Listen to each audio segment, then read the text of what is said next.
The opinions expressed on this show do not necessarily reflect those of the Barbers Chat Network, our great partners at H&B Media, or any of our media peers. We're just five idiots who love sports and love to talk shit.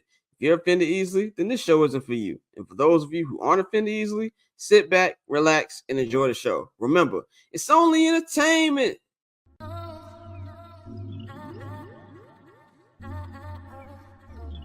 So cool.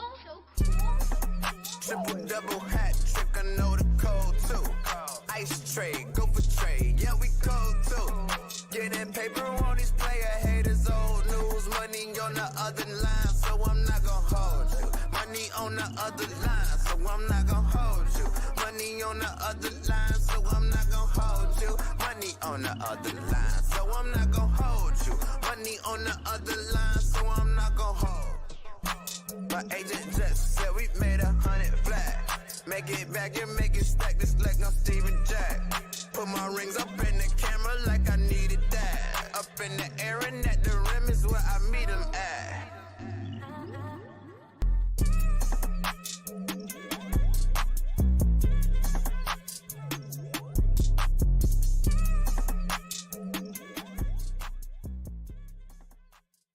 Before we start the show, we want to thank our sponsors, Pillars.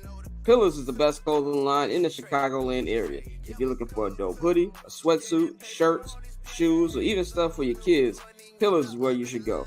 You can visit any of their 4 store locations in the Chicagoland area or visit pillarsclub.co and order online.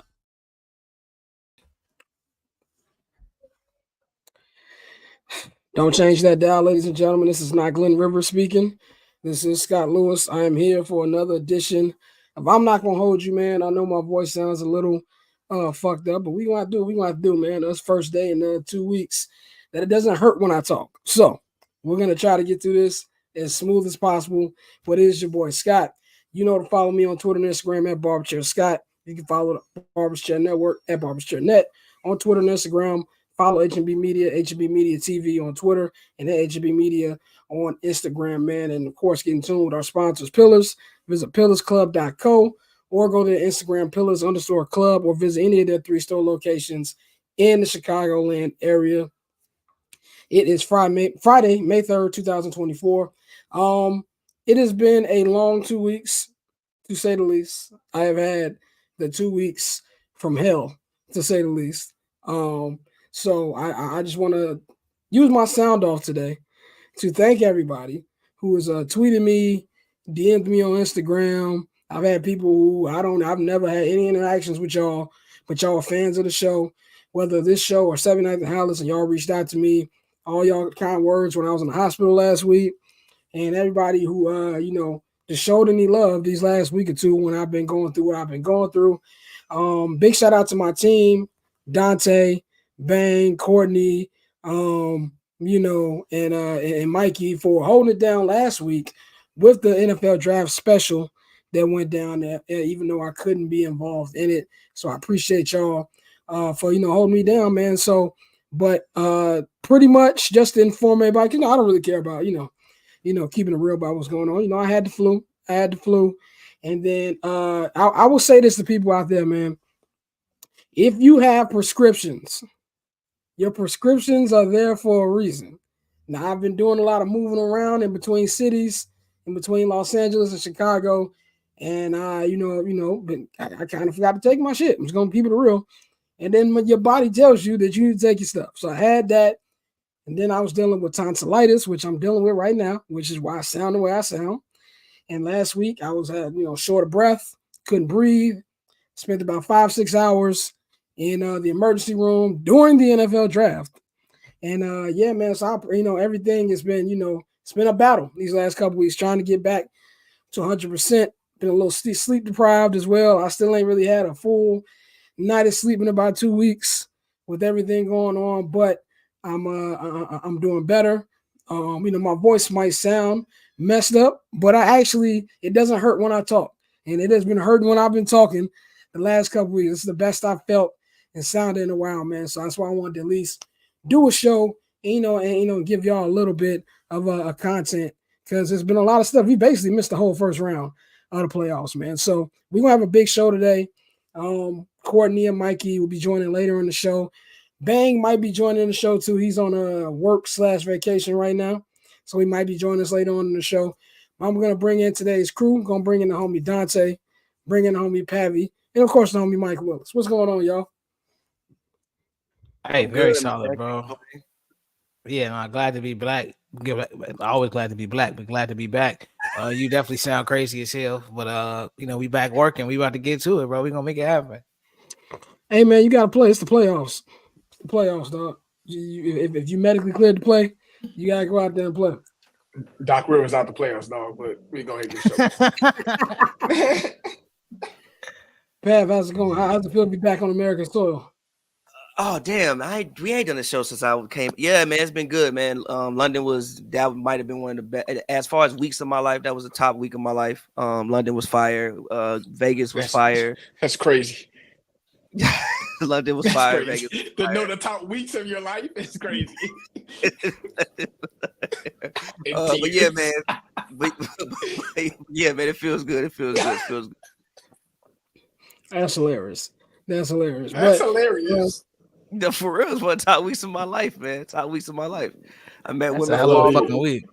I met women from all over the world. Most people say the best day of my life. My man said the best week of my life. Jesus, that's a hell of a fucking week. It's one of them. It's up there. It's definitely in like the top 10. Oh, and what's the other? There about some other London weeks. The first Europe trip I took is up there for sure. What else is up there as far as best weeks of my life? I would have to like think about it, but like the last week of high school is up there as far as best weeks of my life. I would have to think about it, but like I definitely know some weeks that's like, yeah, that was a pivotal week. All right. Dante is gonna give us the Rolodex of topics that we got today. So I'm gonna give the floor to you. Oh yeah, definitely. No, our boy Scott has been down for a while, so we've missed a lot of important shit. So let's kick it off with number 5. Are we in the final days of Inside the NBA? By the way, this list everybody know. By the way, this list is top 5 non-bear stories since I was dead. That's the name of this list. That is the name of this list. But no, at number 5, bro. Are we in the last days of Inside the NBA? As we all know, the NBA licensing rights are up for the broadcast, and it's a bidding war. And TNT may be gracefully bowing out and saying, you know what, it's not worth it. Y'all got it. And if they do that, that's when the contracts start to come in. Of course, Ernie Johnson is still under contract with TNT. I know Chuck has an out clause, so I'm pretty sure that means Shaq and Kenny have one somewhere too. So we could potentially be in the final season. Well, next year would be the last year we see this amazing crew that's been, Emmy Award winning for over 15 years. We actually see them together. So, we're going to start with Scott. I know you preserving your voice, so we're going to let you kick off the topics. How you feeling right now about this? I mean, this is a story I've been paying attention to for the last couple months. I've been paying attention to all these like streaming rights and things like that. And NBC coming back into the picture was something that a lot of NBA fans want, really just because of the old 90s, 2000s nostalgia with, the old NBC theme song and Bob Costas and shit like that, which is cool. But I don't want it enough to where we have to give up inside the NBA.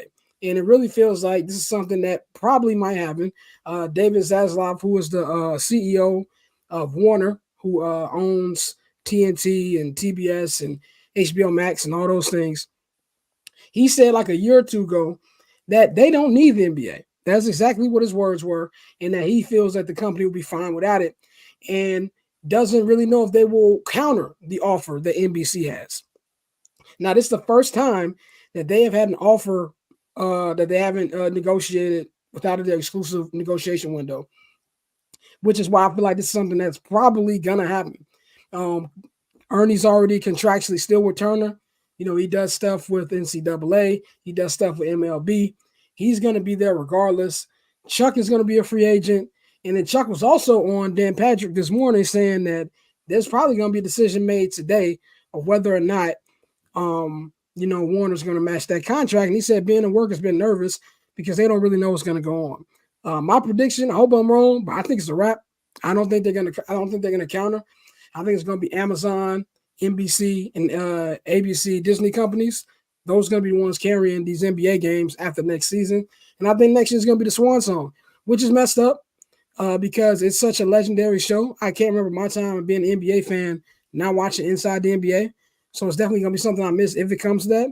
And a lot of people like, well, it can be a bidding war, and you can, maybe replace Ernie with somebody. You can't replace Ernie, bro. If you don't have that four, and on top of that, if you don't have a production crew, and just because Warner let them get away with murder, doesn't mean NBC is gonna let them get away with murder. Doesn't mean Amazon's gonna let them get away with murder. So if they can't have the same format they used to have, there's no point in having it anymore. So I think that we really probably are going to be approaching, this is the second to last NBA playoffs with this squad, man. So I'm really interested to see what that, announcement is going to be when it does come. Yeah, definitely. Mike, how you feeling, bro? Like, if it goes to it. Oh, can you hear me? Yeah. Even if it goes to another network and things like that, will they have the same leeway? It's like a star player going to another team, and it's like, yeah, well, on this team, your family could hop on the plane, your guys are here, this and that and the third. But if you go to this team, no, I'm not allowing that. Like you said, on TNT on Turner, they get away with murder. They say whatever the hell they want. They cursing, they can, all the jokes. Someone might pass head, not real people know. And it's like we always lose recipes. Like that's like this cast of people is like part of the culture at this point. Like I'm saying, award this show. So who's this? It's like for them to say, oh, we don't need it.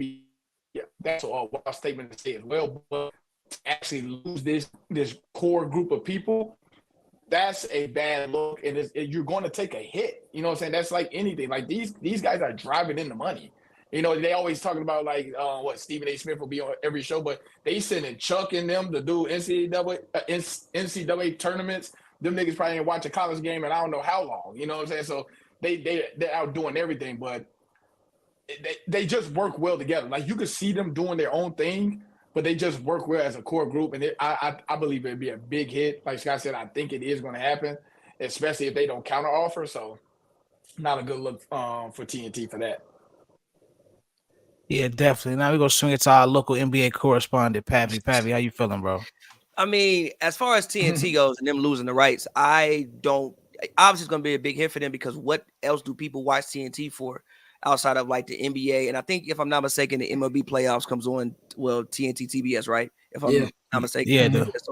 Yeah, so sports is really the main driver of TNT TBS, and it has been for the last, I don't know, 25 years, probably since I first started watching basketball. So yeah, obviously they're going to take, a huge hit, I would think. But I think, I don't know what they have planned, but I'm sure they'll figure out something else and to at least try to like supplement and replace some of the money. As far as the show ending, I mean, all good things have to come to an end. I mean, if it ends, it'll be sad to see it go. I mean, you have so many legendary moments of the cast. I mean, even like the legendary games, like the Gone Fishing pictures, legendary. The who he played for, legendary. The Rockets Clippers story when they ran into the locker room, legendary. Like there's been so many legendary moments with this cast. So if it goes, obviously it'll be very unfortunate. But again, all good things come to an end. We are in a new era of broadcasting and of viewership watching.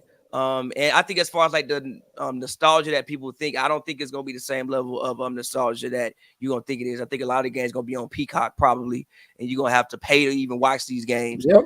I don't think it's gonna be the same level of like, oh, you just cut on NBC and you hear the same music and you got Bob Costas there. That's not what's gonna be happening. But it is an opportunity maybe for younger legends to step up, and you have newer people who can, I guess, get their voices heard for like the next generation and the next 15, 20 years of NBA basketball, and the people who are younger than us and maybe didn't grow up with this cast and with Inside the NBA can find like a new show that they gravitate to. And so it's it's something that's unfortunate, but like I said, all good things have to come to an end. So if it ends, I mean, I guess it is what it is. Like they've held us down for long enough. Yeah, nah, y'all all said everything that needed to be said. I think it's one of those situations that Scott's been talking about it for a while, and it was just a matter of time, as these leagues continue, and we all know one of the biggest drivers for revenue and paying the players are these TV contracts. So the NBA doesn't really care about all this shit we're saying about inside the NBA. It's about the highest bidder who's going to give them the most money to broadcast these games. So with that being said, a lot of times, especially we've seen it with Warner Brother and with all these other companies in the way that they've been doing business over the past 2 years. Like it's budget cuts everywhere. So, this is one of those things where it may be an unfortunate product of that. But at the end of the day, it's one of the greatest greatest NBA shows we've ever had. And like you said, it's been a staple for over 15 years. So it's something that we should really cherish. And if it is almost over, just enjoy the last few times we have them around us. So, that's our first topic. Let's slide right into our next one. We spoke a lot about needing a new era in the NBA, needing young stars to really be put on the main stage. And so far throughout the first round, they've been doing it themselves. So now we will officially have the first NBA second round without LeBron, KD, and Steph. In a very long time, in an extremely long time. So I'm gonna start with Pavi. How you feel about this? And is this something like exactly what we needed for the league to finally put the spotlight on these new young stars? We'll see. Cause I swear to God, they still gonna have a whole bunch of Lakers Warriors games next year on national television. Giannis gonna still be on there. The Bucks gonna see. The Giannis gonna still be on there. The Bucks, the Celtics gonna still, even though the Celtics still are pretty much a younger team, and you still trying to market Tatum. I'm sure we gonna have a lot of KD and Bron gonna still be a major matchup. So we will see. But yeah, I think it's great for the league. I think it's great for the league and just. And even like look at the teams that we have like the second round. Like Timberwolves Nuggets is a second round series. Brother, the Timberwolves ain't been to the second round since 2004. Like you have other markets who finally get to be excited about basketball again, that have been craving for like, bro, the Wolves have been bad after KG left for like 15 years. Like that market is cold all winter. You ain't got too much to do. You got to be in the house watching hoop. You can't be outside. It's not like it's LA where like it don't never get that cold, or like Miami where it don't never get that cold. You got to be in the house. Denver. I've never been to Denver. I don't know how much there is to do, defending champions, but you got to be in the house watching hoops. So you have some other markets who are smaller market teams, who usually don't have a spotlight on them, but whose fan bases really love basketball. OKC, the Thunder are finally good again. They were the number one seed. They have a young superstar in Shea, who, and also I think with the Thunder, because of they dispose of the Pelicans so easily, I don't think people are giving the Thunder the credit that they actually deserve for being a good basketball team and realizing they may be in the Western Conference Finals. Like there's a real, like no matter who wins between Clippers, Mavericks, they may be in the Western Conference Finals. Even the Pacers, like Pacers, Knicks, throwing it back to the 90s, you got a Pacers Knicks series. That bro, the Garden sounded like a fucking, I don't need allow a damn European soccer stadium the whole time. Like the Garden was electric for that fan base to finally have, dare I say, the best player since Jalen Brunson is the best Knicks since Patrick Ewing. Shout out what Melo did, but Melo wasn't doing this shit. Melo wasn't doing this shit for back-to-back years. Jalen Brunson is the best Knicks since Patrick Ewing. Even I know the Sixers lost, but even seeing Maxey do what he did, I think Maxey. I'm not gonna jump off the boat and say Maxey is a superstar, but I will say Maxey is a guy who definitely raised his profile in these playoffs. So I think it's great. And I mean, forget the super old guys. You ain't even got Giannis in there. Giannis is out. Giannis ain't even play. So it's not even like the super, super old guys, like those guys who kind of took the torch from those other guys. Some of them guys getting clinked up and sent clean up out the paint. So, I think it's a great and just exciting thing for the league, and also not just the league, but for some of these fan bases who have been basketball deprived and starved from quality basketball for the last 10, 15 years to finally, have something to really hang their hat on and get behind. And all these teams pretty much have some young stars that can be future pillars of the league. So I think it's a very cool time to be a basketball fan. Yeah, definitely. Scott, we've been critical of NBA media for years now. How you feel about just the fact that now they don't have a choice. They have to put the spotlight on these young guys. Yeah, I mean, that's why I like it, because Pavi's right. Next year, you're still going to get a lot of Steph versus LeBron. You're going to get a lot of KD versus LeBron, because they're going to those three are still the biggest stars in the league regardless.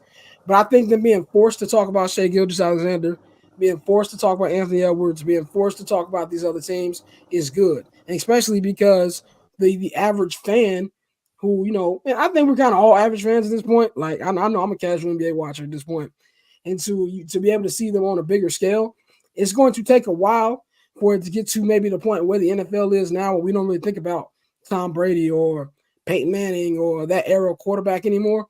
But I do think that for it to be able to start now in this playoffs is a good thing, because in a couple of years from now, you'll already be adjusted to it.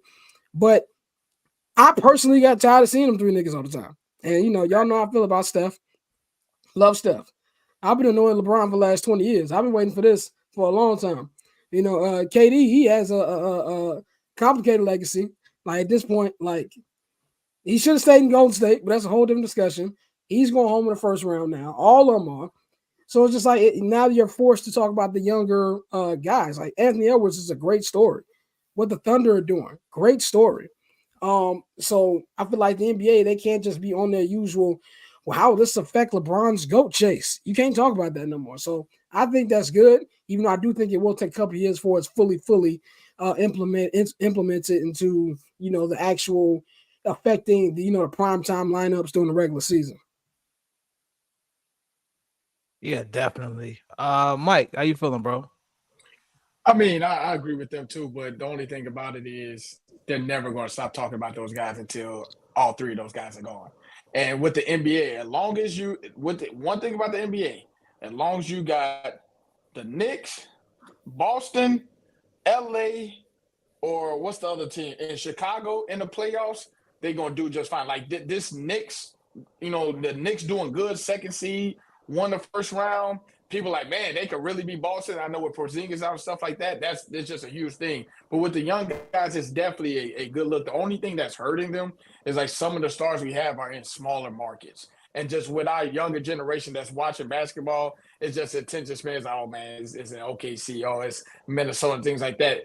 I think I don't even think it would have taken them that long to grasp Ant-Man or SGA if they were in like New York, Miami, Boston, and things like that. Like Jason Tatum is getting, most of the hype in these playoffs now since the older stars are gone because he's in Boston. I don't think if he was playing in, OKC or something like that, it wouldn't be as much. Like SGA is going to be a top 3 MVP candidate. Maybe he can win. I don't think so, but he's going to be there. But these guys have talent. And with us older people going out, that's just part of all sports. All these older guys are going to move on. And this is the transition to the new guys. The new guys always going to beat the old guys. It's like, get out of here. It's my league now, grandpa. You know what I'm saying? So it gets everything excited. It's like a warm up to the new generation, to what's about to come. You know what I'm saying? So now all right, LeBron and them headed out, but now we get Ant-Man. He's dunking on people. You get SGA getting the bucket super easy. You got Luka doing amazing things. You got Jalen Brunson doing amazing things. So it's a good thing. It's going to take a little while. I would love to see how these guys going to be towards in a couple more years. Are they going to stay with their team, or are they going to go to a bigger market so they can make more money and things like that? Because now most of these young guys are looking at it as a business more than anything. But it's definitely exciting to see Ant-Man talking shit to, saying KD. That's his favorite player. That was the most exciting thing. He said, this is my favorite player, and I'm kicking his ass. Saying? He's old now. You know what I'm saying? So it's not the same thing as Dylan Brooks saying something to LeBron. Like, he's like, nah, that shit weak. We need another star to do it. But the league, if Zion could get, stay healthy and things like that, it's going to be a struggle because you don't have that name LeBron, Steph, KD, and things like that. But it's going to build up to it. Do the players now have what they have with the charisma, the whole NBA? No, but they can learn to get to that level and just be out there. Shay's doing it with the IG. We might not know him, but if you like with these young people, social media is everything. So they know SGA. They like, man, they care more about his outfits than, what he's doing on the court. So I love Ant-Man talking shit and stuff like that. You getting notarized for these things. So I'm liking what the league is headed towards, but it's going to take a little minute though. Yeah, I definitely agree with y'all. It's definitely going to take a little bit of time, but I think one thing we kind of overstate the whole passing of the torch. A lot of times we make it seem like it's some big ceremony.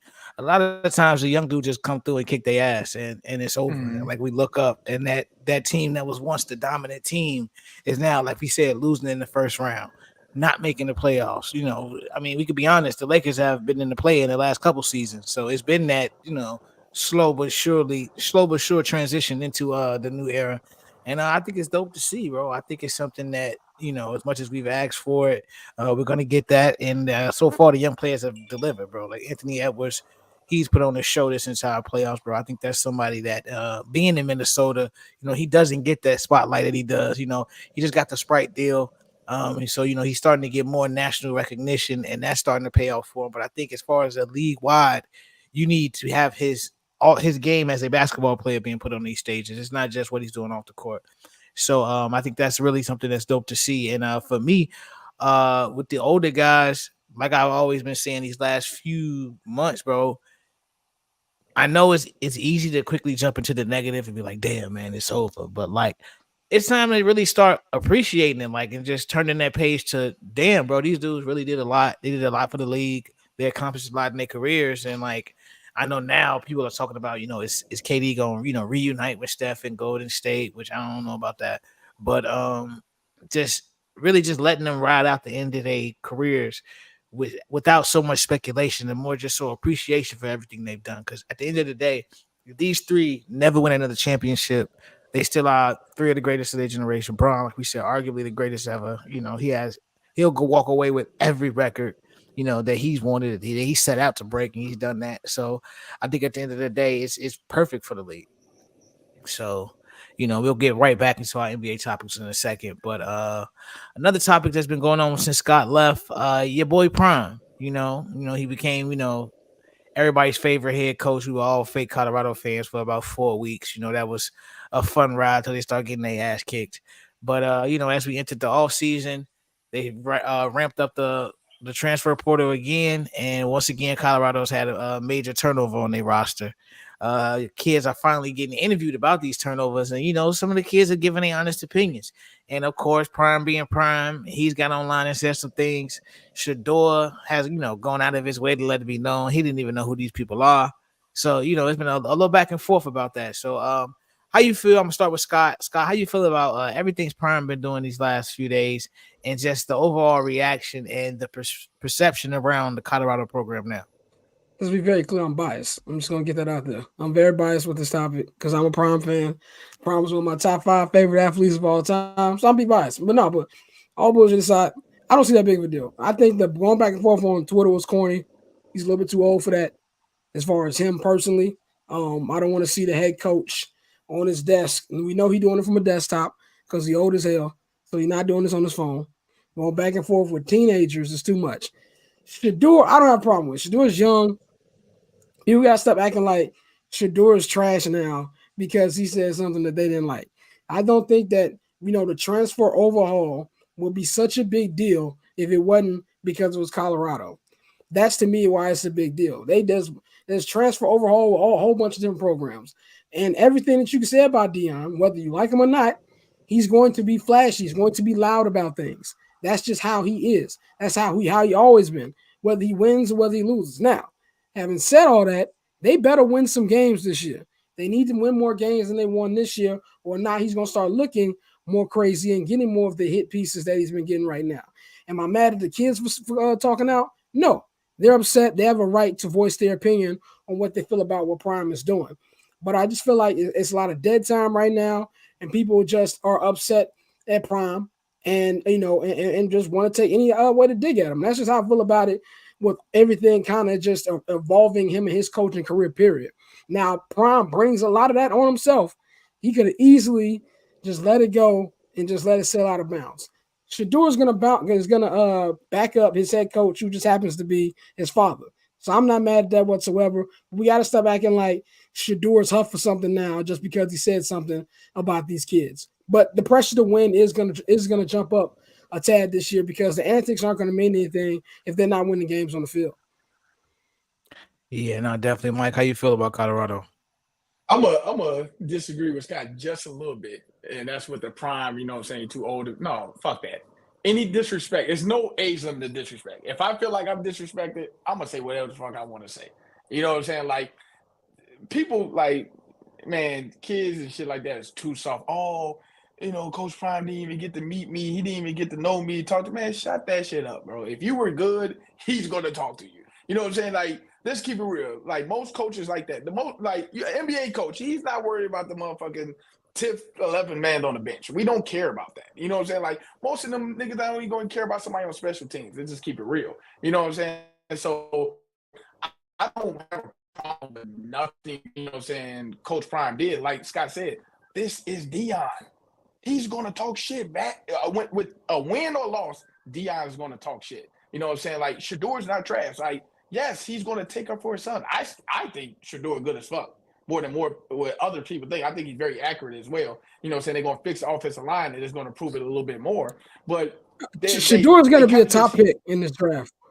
Yes, like he's easily gonna be that. Like he's a very talented quarterback, and not just because he's Deion's son. Is it helping because he's Deion's son? Yes. It's nothing wrong with that. If that nigga was a bum and he got in the league because of Deion, yes, that's fine. Guess what? A lot of these people in the world, especially these white people, get a corporate job because their daddy used to work there. Like, let's keep it real. Like, people get mad at LeBron's son, like, oh, his son getting it. Yes. Fuck it, it's called opportunity. Yes, like that's the privilege of it. It just they get mad when black people have that privilege. They don't like this strong black man, and everybody's coming to want to play for this strong black man, and he says what's on his mind. They want him to be quiet and shit like that. But I'm Deion Sanders. He's always been that. He wears chains. Like his son is showing the watch and shit like that. People are like, oh my God, why like Deion used to come to the games, jewelry on. Like let's keep it real. So I don't necessarily think anything Deion said was wrong. I love the clapback. Yes, fuck you. Like, you want to talk shit? Like, my son's going to be top 5. What's your son going to be doing? Fucking raking leaves. That's what I would have said. I would have said something more disrespectful. So that's me. I don't think Deion said nothing wrong. I think Shador is going to be good. They do have to win games, but they blew a lot of games last year. Before that, they won 1 game. Now they're going to, you know, say they won 4. Let's see if they can prove on that. I know they're in the Big 12 this year, so it's going to be a little bit different. So let's just see how it goes. But I don't see nothing what Deion said was wrong. And shit, I'll ride with Deion. Pappy, how you feeling? Better win some games. That's why, I mean, you can do what you want to do. Just win some games. I mean, obviously, he took over this team, Colorado, if I'm not mistaken. They won 1 game the year before he took over, right? 1 game, if I'm not mistaken. So obviously, this roster, the roster that he took over, obviously wasn't a good roster. I know you bring Travis Hunter, who was the number 1 recruit in high school, over. You bring your son over. So obviously, you know, I think people had bigger expectations than probably what they should have had for this team. But he even said, like, yo, I got to go out and I got to go get my guys. Didn't Shador break his fucking back last year? Like, literally had like a cracked vertebrae because he kept getting sacked. Yeah. So like, he broke his ribs. Yeah, like, so like you got to go out and you got to go get your guys. So, I mean, I don't have an issue with it as far as a Twitter back and forth. I mean, that's a matter of preference and who you are as a human being. I'm somebody who I don't go back and forth with people in general about anything ever. I'm definitely probably you don't go back and forth with people in real life. I don't go back and forth with people in like real life, so I wouldn't do it. But I'm not Deion Sanders, and I don't think that there's one way to live life. I think that you can be very successful living life many different ways, and clearly Deion Sanders has been one of the best football players to ever play. He's so far been a successful coach being him, so keep being you. My only thing is win some football games. If you stroll your ass out there and you win 4 games again, is you gonna have some hell to catch from everybody else, deservedly so, because you ain't winning football games. So my only thing is you can do what you want to do when you popping. As the great Future said, go out there and win some football games, and we won't care. We do not care. Definitely, bro. I feel you. I think my whole thing is clearly they're not concerned with optics, and like that's something you would think that somebody who's running that program would be considering. You know, I understand that is his son, so I hear you when he tell you we talk about, you know, replying when people are disrespecting his son, but at the same time, it ain't a good look when you do that as the head coach, especially when everybody already sees you as an opportunist and like, yeah, you just using this to go to your next spot. You don't really give a fuck about the kids. Because my whole thing is a lot of these kids, they didn't reach out to these to the Athletic. The Athletic was just doing the story, and then they reached out to some of the kids who went through the transfer portal and asked them their experiences at Colorado. So just like you've been given the opportunity to tell us your whys as to why you went to Colorado, why you do the things you do, it's nothing wrong just from a storytelling standpoint with these kids giving their side of the story. Now, the Athletic was hating. No. Yeah, the Athletic is, but the media is always gonna hate on Prime. That was it. They want dirt. if that was like Nick Saban, they would not have hit up the Alabama people. They was hating on Deion Sanders, and also they know Deion is a lightning rod. They know he a nigga. That's what it was. He wasn't. You don't. I ain't never heard of no goddamn media company reaching out to college kids like, yo, how was your experience at this school while they're still in college? I ain't never heard nothing like that. Tell us about all the trucks that Nick Saban took in his time as coach. Like, I ain't never heard of them like that. If that was Nick Saban, if that was Dabo Smiles in there. That was the time that he came over there, did the cha-cha slide, and they ain't see them niggas again. Like, we only doing this because it's prime. And like, yes, it's prime opportunists. Yeah, for sure. All these coaches are opportunists. It's a job. At the end of the day, it's a job. So it's like, it's not like these niggas ain't Coach Carter. Like, these niggas are doing what's best for them and these kids. And Deion's actually doing them a favor by telling them, look, you niggas need to enter the portal right now because you're just not going to make this team. I'm going to let you get ahead of the curve now so you can get settled on whatever new team you're at. So that's just how I feel about it. I feel like with anybody else, we would not care about this thing.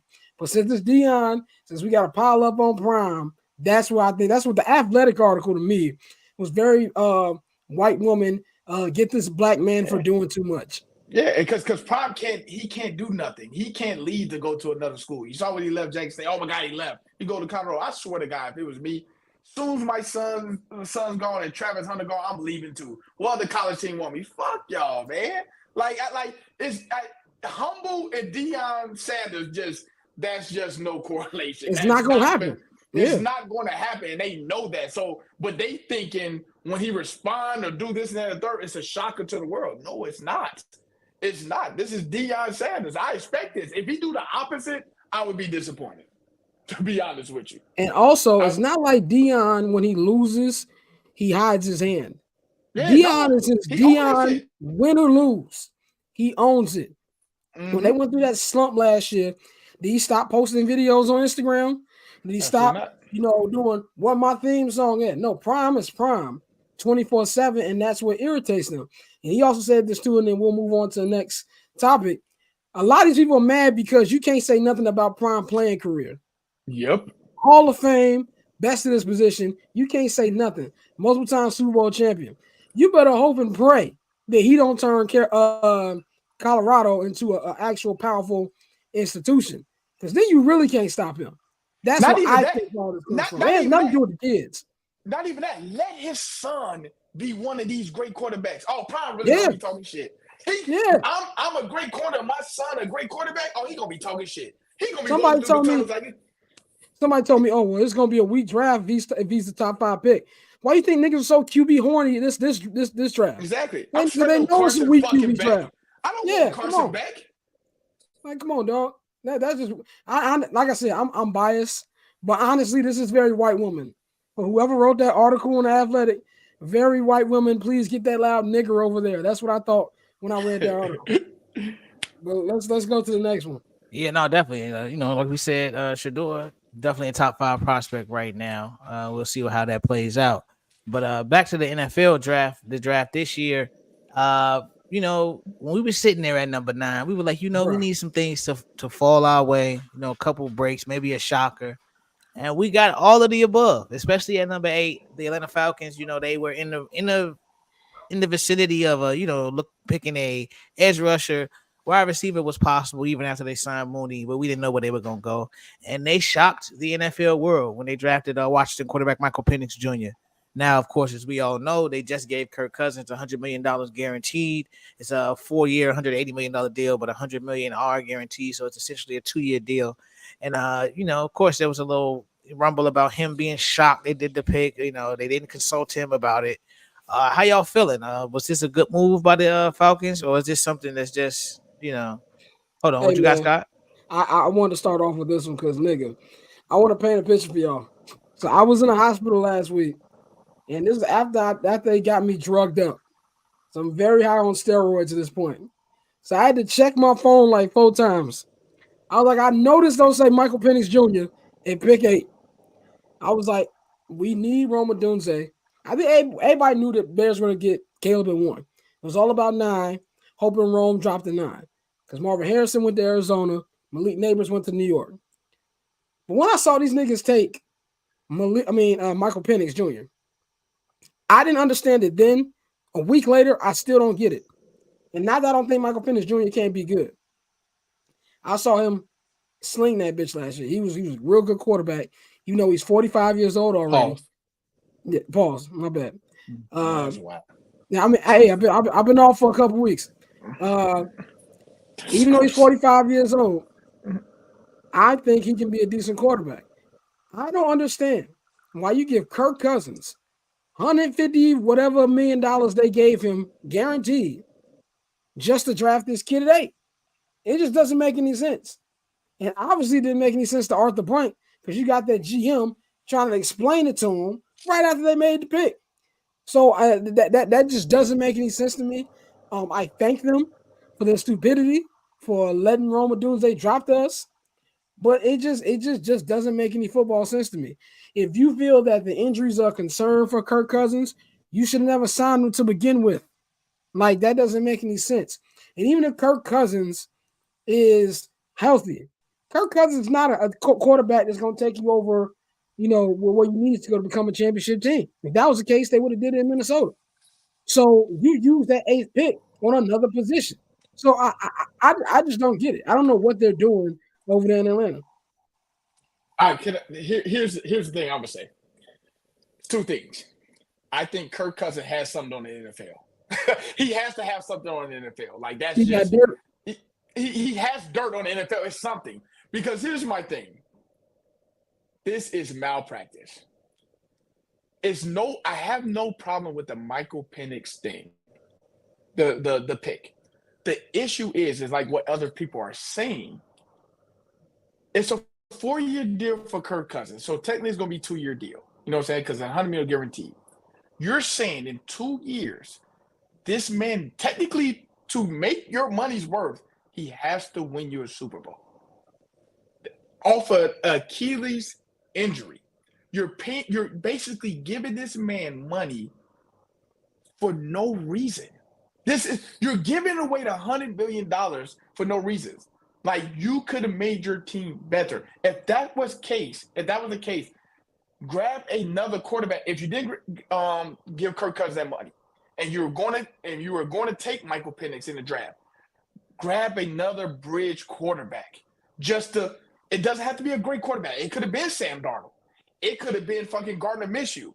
Somebody that he could learn from for a couple games or even a year, and then he could come in. So therefore, you don't have to give Gardner Minshew $50 million for 1 year, or for $100 million for 2 years, or Sam Darnold. This could have been they could have got a 2-year, $18 million deal. It would have been $10 million a year, whatever. It saves you money. You could use this money to get other pieces done, which you need on the defensive line and things like that. So therefore, you're having a quarterback. Now he's got to watch over his shoulder. He has to produce now, because if Kirk Cousins say like the injury, he's still injured, he doesn't look good. Now you're really just wasting money. Now, if he go 2 or 3 games and he's looking bad, get Michael Penix in there. Now you just got dead money sitting on the bench. It's just malpractice. It was no need for that. If you were going to do this whole time, you should have never gave Kirk Cousins that money. And you're just giving away free money. And I'm glad Atlanta did it because we got it wrong. I might be in the minority. I might be in the like. Yes, I know you gave the man $100 million, but the man is coming off of a catastrophic. Well, something that used to be a catastrophic injury, still very catastrophic. Also, the fact of how old is Kirk Cousins? 30, 36? 36. Like, realistically, he got 3, 4, maybe 4 years left in the league anyway. If you see this guy, and granted, and y'all said this like next year, so we quarterback draft. If you see this guy, I know the man that he tore his ACL twice in college, but maybe you think you get him in your system, you work on his legs some more. You know what I'm saying? You can like keep him standing up straight, and you get him in your system, he can like learn. I don't mind it. Granted, yes, you did pay the man mad bread, but obviously he's not gonna be there forever. I also think that like they probably look at their roster and look at the state of like the NFC, division that they're in, NFC South, and like, well, there's no real great teams in our division. Carolina, trash. Tampa Bay, I mean, whatever.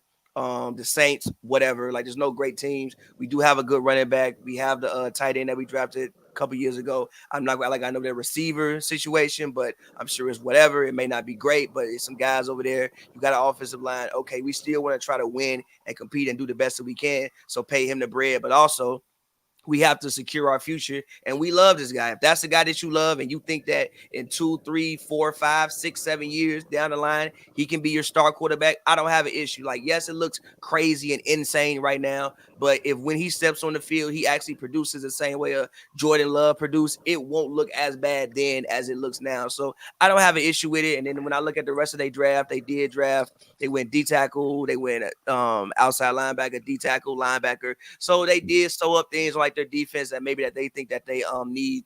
So I don't really have an issue with that. Try to win now if he can step in week 1. And also, they may know something about this nigga leg that we don't. Maybe the leg ain't healing right. I don't know. Who knows? They may know something. But if that's the case, you should never paid him. You don't sign. I get what you're saying. Like, oh, Mike, it's nothing against Michael Penix. It's about the business. You're giving away free money. Like, that doesn't make sense. You could have used that money to build your team out even better. That's what I'm saying. I get what you're saying. Like, go ahead.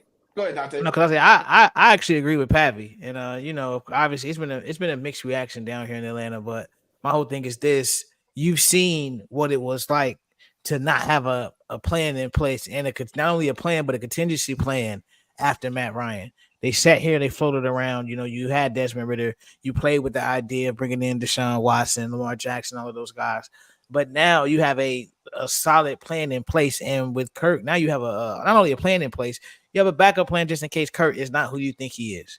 Like, if that leg is not healed, you can bring in a guy who you fell in love with throughout the draft. Even though people said they only went to one workout, it wasn't really a situation where they gave him a 30 visit, anything like that. It's just they knew, they identified the talent, and that's who they wanted.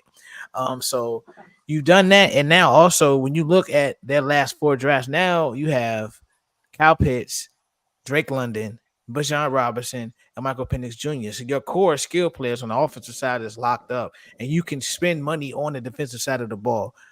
We talk about their defense and the issues they had last season. They still won 7 games. They were 7-10, and they had like 2 or 3 games where they lost by less than a touchdown. So, and with that losing by less than a touchdown, I think one game was like 7-6 or some shit.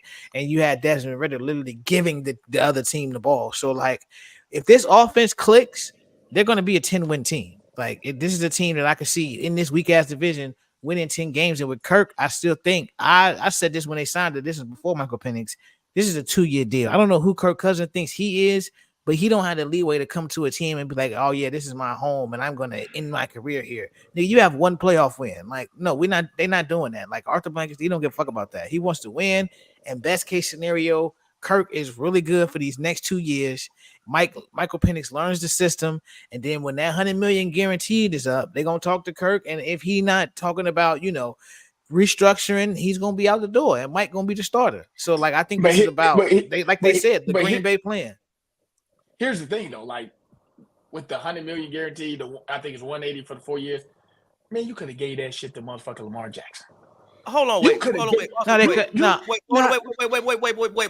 Also, I have a question. 100 mil guaranteed. Can we look at the other quarterback contracts and see how much money they get? Exactly. Like, question: how much did Daniel Jones get? Listen. I'm not saying it's a good deal, but how much did he get? He robbed them too. That was it's just the market for quarterbacks. But my thing is, this nigga is 36 coming off an Achilles injury. That's why you draft Michael Penix. But you don't draft Michael Penix with the 8th pick, bro. That's gotta take him at 8. But they know it was 3 teams. And listen, this is what I'm saying. And then they didn't even do their due diligence on Michael Penix. They talking about, hey, we just had a 30-minute right? Yeah, they didn't do a top 30. See a man come in there and throw the ball 80 yards. Shit, bring me in. They said the man Wilson did the same thing, and guess where he's at. But Zach Wilson did that indoors. Yeah, he did that indoors in a practice facility. They said Michael Penix was outside in Washington, 50 degrees, wind blowing, slinging that bitch like Matt Stafford. Like, And I like Michael Penix. This is nothing against him. This is the organization. This was a bad move. What I'm saying is, if this is in your mindset, you shouldn't have gave Kirk Cousins that type of money. That's what I'm saying. Like, it's just, you can't give him that type of money. Give him a 2-year deal. You know what I'm saying? Worth 60 mil or some shit like that. You just can't just give up that type of money for some, I hope, like, this is a lot of pressure on Kirk Cousins. They, like, because now it's like, hey, y'all took this nigga at 8. If Kirk Cousins fucked up, hey, put this nigga, he's at 8. You know what I'm saying? Like, now he got to look over his shoulder, and now he has to get to the playoffs and win playoff games.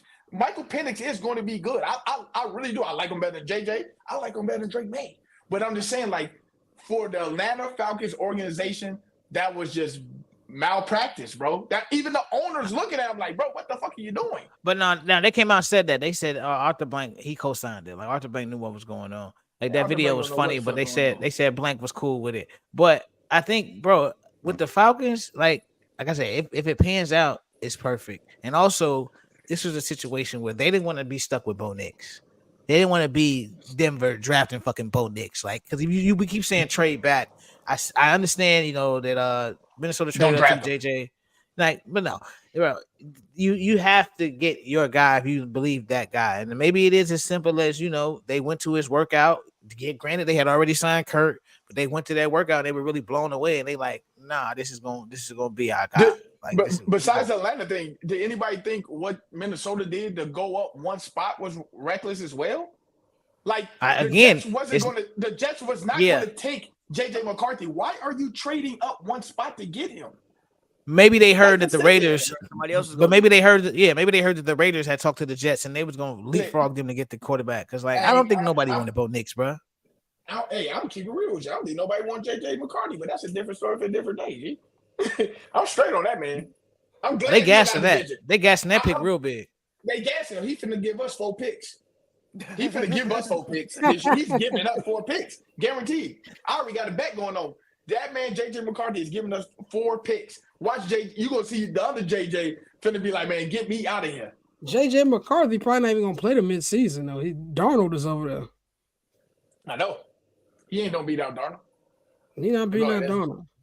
But go ahead. Let's go to our number one, and then we're gonna get into some more NBA topics with the second round coming up this weekend. Yes, sir. So, you know, the Los Angeles Lakers are headed to Cancun. You know, the season is over, unfortunately. You know, they had a chance to win every game, and they blew every fucking game. And, you know, okay, air quotes, as Pappy said, you know, but now we starting to see the dominoes start to fall over there. Darvin Ham was dismissed this morning, as well as the rest of the offensive staff or the assistants. So there will be a new coaching staff in Los Angeles for the remainder of the LeBron James era, however long that will be extended to. So what's your thoughts on Darvin Ham being fired, and where do the Lakers go from here? My thoughts is Pappy, Darvin Ham was a scapegoat.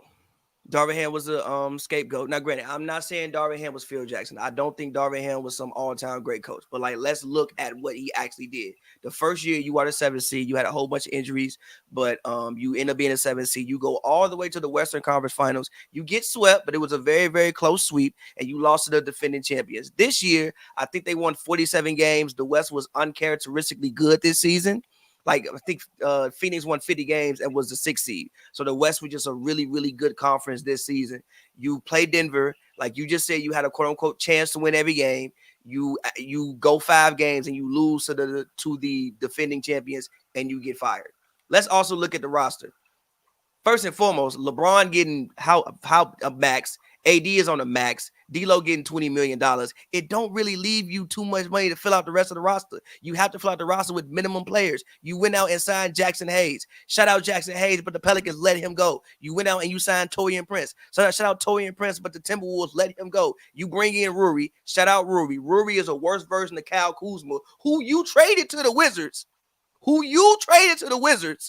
He's a worse version of that. And you go. So I like, number one, I don't think the roster was that great. You go out and pay Gabe Vincent, he literally dies. Like literally, you paid him on a 3-year deal. He comes in and dies immediately. So I don't think the roster. I think the roster was one injury ridden. Vando, he couldn't even go half the season. Couldn't go in the playoffs. Christian Wood, you sign him, he get knee surgery. So I don't think that the roster in general was that great in the first place. I think it was maybe better than the roster that they put together last year, but I don't think the roster was that great in the first place. And I think Darvin Ham was a scapegoat for a lot of organizational decisions that they made. Number one, I don't know why you go and hire a rookie coach to coach LeBron James in the first fucking place. He didn't hire himself.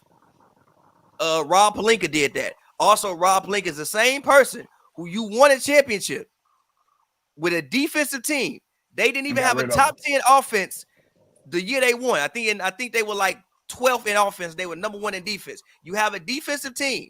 Then the next season after you win a championship, you switch out Dwight Howard for Montrezl Harrell, and you switch out, I think it was Caruso for Dennis Schroeder. Schroeder's solid, but you switch the whole composition of the team. And then the next year, you go and get Melo with other offensive players. Frank Vogel ain't never been a good offensive coach.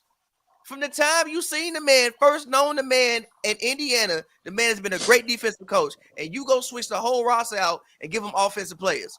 Who did that? The organization and Rob Pelinka. Darvin Ham didn't go trade for Russell Westbrook. He didn't go trade Contavious Caldwell-Pope, who is a key cog on another championship team, being the Denver Nuggets, who just beat you. The one who smoked you 2 years in a row. 2 years, like he 2 years in a row. He didn't do that. The organization did that. So I think Darvin Ham has been the scapegoat for a lot of bad organizational decisions. Granted, do I think he was a great X's and O's coach? No. I think even the thing when he was in the huddle talking about keep going harder than them boys. Salute is hilarious. It's funny. But I think what about on the clipboard when it didn't have a play on there? It just had like 4 names. We ain't ducking no smoke. We ain't ducking no smoke. Also, the thing about coaching LeBron is like it's hard to call plays for LeBron because he's such a big entity, right? Like LeBron James plays a game for the most part. He plays a game one way. You spread the flow, pass the ball, get some shooters, run pick and roll, do whatever. And that works when you're still at the peak of your powers. But now when you have other guys who can stay in front of you and offer you more resistance, it doesn't work the same. So a lot of these things is you build a roster around Bron, but you don't have the same LeBron James that was in Cleveland. If this was Bron from 2018, this shit wouldn't even matter. They would have won 55 games regardless and still be playing in the playoffs right now. But Bron isn't that Bron anymore. So again, I think Darvin Ham is a scapegoat for a lot of things that the Lakers organization did in general. As far as where the Lakers go from here, I don't know. You sign LeBron James, get a new coach, win 47 games, sell some tickets, lose in the first round again, and whatever. Like as long as Bron is on this team, I love the man. But as long as Bron's on this team, taking the max is the thing. If Bron want to take less money, then you can build a roster out and give him some more help that he may need, especially at this age to win games. But if you go out there and take the max, then this is what you're gonna get. So my thing is, I think Darvin Ham has been the scapegoat for a lot of bad organizational decisions that the Lakers have made over the past few years. He's going to take the max because he need every dollar he need to get that motherfucking Las Vegas team. That's one. I don't disagree. He needs that. But so with the Darvin Ham thing, the only thing I do, like not the only thing, but one of the things I do agree with you on is the fact of you can't have a rookie coach coaching a veteran team. You know what I'm saying? Like Darvin Ham is more of a speaker than a person that's, you know what I'm saying, doing plays. Like he needs to go coach like Brooklyn, you know what I'm saying, Charlotte like that, get those guys up and running, going and stuff like that. You don't need to call timeout. I don't think it's necessarily what just happened that got him fired is over the few years. Like for people that's watching the Lakers games and stuff like that, like even after the in-season tournament, they went 3-10. They just looked horrible. And when Reggie Miller said it, Reggie Miller was frustrated that Darvin Ham wasn't calling the timeout. So then most people, if you look on the internet, most people are like, well, obviously Reggie Miller hasn't watched a lot of Laker games because that's not what Darvin Ham does. He calls the timeout too late. You know what I'm saying? But I also always say I think he doesn't call the timeout because what the fuck is he going to say? What the fuck is he going to draw up? Like you said, he's playing with LeBron James. He doesn't know how to draw up anything. So I'm not placing all of the blame on him, but in this situation, like it's a lot of things like Darvin Ham. Come on, like Austin Reeves checked himself in the game in Game 5. He checked himself in the game. And this goes to coaching right here. I don't care what coach it is. Anytime if you lose a 20-point lead, that is on the coach. I'm a firm believer of that because somehow, some way, you have to stop the bleeding, stop the crowd, call the timeout. I don't care what no one say. I'm always going to say that if you lose it, listen. When Ty Lue gave up a 31-point lead, bro, you telling me you can't get a bucket? It was, but hold on, wait. That 31-point lead was fool's gold. They shot 71% from three. You're not going to shoot 71% from three for the whole game. Exactly. So you make adjustments. We knew the worst thing between that Lakers and that Denver series was halftime. Halftime was the greatest factor in that series.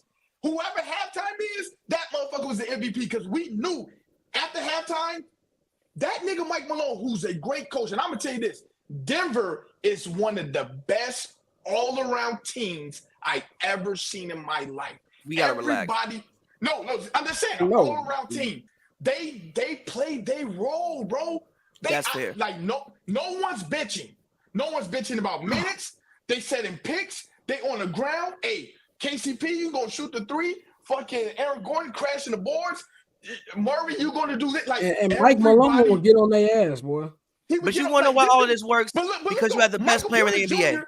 Yes, absolutely. And Michael Porter Jr., that's the only Michael Porter Jr. ain't seen a shot he never like in his life.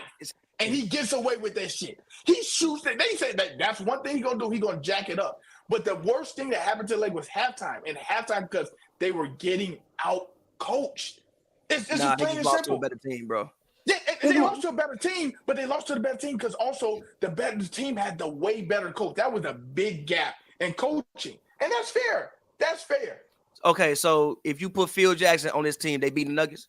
No. I'm not saying it won't look like what are we talking about? No, I'm with you. Hold on. It would go 6. If you up 165 minutes to their 50-something, they will win it. If you gave them said like, hey, you're going to be leading 70% of the time, and you damn near got swept. That's but look, it hasn't happened in 30 years. But look, the reason I slightly agree with the if you blow a 30-point lead, it's on the coach thing because I call as many timeouts as I want. Y'all niggas still got a hoop. I call timeouts. I can switch rotations. If you niggas are shook, you niggas are shook. Ain't nothing I can do about that. If y'all can't play defense, y'all can't stop these niggas. That's not 100% on the coach. I'm not gonna say that Darvin Ham's a good coach because he's not. But this roster, Rob Pelinka, Rob Lowface, that nigga, the blood is on this nigga's hand. Criminal. Okay? Yeah, it is. They've been. It's like they about to be on Coach 4 in the Rob Pelinka era. You know, outside of the intramural championship they had 4 years ago, them niggas ain't really done nothing. Like he needs to be fired. That's the nigga who decided, I'm gonna take this one good year from Austin Reeves. I'm gonna get this nigga $60 million that he gave him last year. Like we're gonna double down and just act like Rui Hachimura is a Jokic stopper because he played well on him in one game. And then let me go get all these other bench niggas. Like the bench is overrated in the playoffs, bro. Yep. Everybody kept talking about depth. Everybody kept talking about depth. Yeah, everybody kept talking about depth during the offseason. I'm like, none of that shit matters come playoff time. At the end of the day, you're right. It's LeBron James is old. And I'm not mad at Anthony Davis. I talk a lot of shit about AD. He played great. AD had 76 games this year. He balled out and he was busting Jokic's ass. Now, Jokic was busting his ass too, but he was busting his ass. And so there's nothing you can say about that. You can nothing say about that. And even if you look at the last game, when AD got hurt and LeBron told himself, oh, damn, I got to score now. He has to get himself into a scorer's mode because he's open. So it doesn't really matter coaching or not. Like you said, Pat, if LeBron is on this roster, this is just how it's going to go. Darvin Ham wasn't the reason why Aaron Gordon kept getting all them goddamn offensive rebounds. That was fucking Bron's fault because he didn't want to box out because he probably out there tired as hell because he's 39 years old. That wasn't Darvin Ham's fault. Now, we'll say this. They lost game 5 because of Darvin Ham. Them niggas was winded. Yeah, towards the end of that game. Timeout. Them last couple possessions, bro. Niggas was out of breath. Right. If you have it, listen, we all know. What you just say? Bron old as hell. What you just say? Bron old as hell. What you say? Bron old as hell. you have to use the timeout for this old ass nigga. You can see that he's gassed, bro. Listen, it's on the one thing they say that's going to beat this man is motherfucking father time. He can't do what he think he's going to do, bro. Like his mind is saying this shit. His body saying, no, bro, shut this shit down. He needs the timeout. Darvin Ham left the game with 2 timeouts in your pocket in the playoffs. That's crazy. In a close game, that's crazy. You know what I'm saying? Like it's somebody, but like you said, Rob Pelinka is doing nasty work. He's doing that sort. Frank Vogel would have never got fired if he didn't switch out defensive players for offensive players. That's just plain and simple. He literally, like Pat said, he switched out defensive-minded players for offensive-minded players. Montrezl Harrell is an offensive-minded player. Terrible defender. Couldn't rebound. Now there's no more Dwight Howard. You know what I'm saying? You had Dwight Howard and JaVale McGee there for the banging and stuff like that, pause. And AD didn't have to do that. Now AD is the main center, and you got Jackson Hayes who doesn't know how to play basketball. Like, this is real life. Like, D'Angelo Russell, God, oh my God, is one of the most talented, dumbest basketball players I ever seen. Yeah. The best game he played was the last game, and he shot bad. He was hustling on defense. Other than that, if he can't hit a shot, he should be playing in Rucker Park somewhere. It's like I don't know. Y'all probably remember this on The Last Dance when they were getting ready for Game 7 against Indiana. Ahmad Rashad told Michael Jordan, "Some can, some can't." That's D'Angelo Russell. Some can, some can't. D'Lo went on the podium and said, "If I'm not making shots, I'm not much use to my team." What are you doing? What are you talking about? What are you doing? There's so many other things to do in a basketball court. Guess what? D'Lo is obvious. Look, first time it's the lights, bro. First time with the Lakers, they got rid of him. He go to the Nets, no pressure. He going crazy. He goes to Golden State. They said this nigga can't play defense. Get this man off our team ASAP. He didn't even right away. He didn't make it to All-Star break. They said, oh, hell, Draymond, and then was like, oh, hell no, get him out of there. He go to Minnesota, does solid. It's no pressure. It's Minnesota. Come back to LA, that nigga forgot how to play basketball, bro. That's what it's the pressure. G, like you said, he goes up there and say, hey, if I can't hit a shot, I'm useless. Well, I can't blame him for that because that's right. That's the most 100% shit I ever heard in my life. If D'Lo can't hit a shot, he should not be in the NBA. That's just real shit, bro. He's a hooper. He's not a basketball player. Yeah, it comes down to this, and Dante can take us to our next topic. Only Dante gonna get this reference because only me and him watch Succession. Jeannie Buss is like if Shiv Roy would have took over Waystar Royco. She is not her daddy. Okay, it is that damn simple. Jerry Buss would have cleaned house. Remember, she didn't want to fire Luke Walton, so like she got a track record her goddamn self. I told you, I've told you ever since, God bless his soul, but ever since they signed Kobe to that contract, the Lakers have been one of the worst run franchises in the entire NBA. And outside of LeBron James just signing there. LeBron is like mama mentality, nigga, because y'all finna pay me too. Yeah, so he get a 2-year, $100 million deal. I'm taking y'all finna pay me off for niggas coming to these games.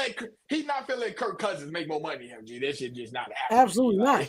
That shit just not happening, G. No, sir. And he want that no trade clause. His ass old as hell. Like somebody want a 41-year-old. Yeah, they might still want that nigga. Yeah, definitely, bro. But like you said, let's keep it moving. You know, it is time for Weekend in the Association with the Bro Pavy. We do this every week. You know? And so let's get into our first topic, bro. The Milwaukee Bucks. They are now out of the playoffs, and now it's time to really reevaluate their future and what they're going to do going forward. We know that they did sign Doc to a pretty large contract.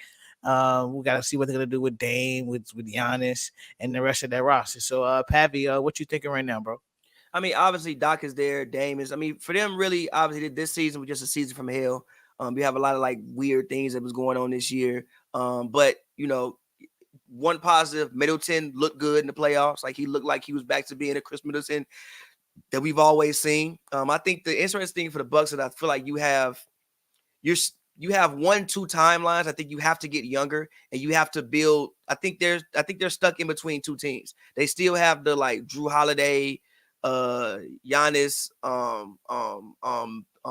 Middleton squad, which was a more defensive-minded squad, and now you bring in Dame and you want to switch to a more offensive-minded squad, but you still have like some of those remnants of that squad. So I feel like they have to like one get younger, switch the team a little bit. Obviously, Brook Lopez is 36 years old. I don't know how much longer he has to go. Shit, Giannis seemed as like young as he used to be. I think that we kind of overlook it because like Giannis is one of the younger guys in the league, but he ain't young. Giannis like 30 years old. Dame 33. So you got an older team. You got to get some other guys that fit in with those guys, and maybe you got to make some tough decisions about some of the other guys that fit with the last iteration of this squad. But I don't think it's like a disappointing loss because they was just hurt. But at the same time, this is becoming a trend now. The last 2 playoffs, Giannis done been hurt for him. This one he couldn't play. The other one he fought. The other one, obviously, it was more of a freak accident.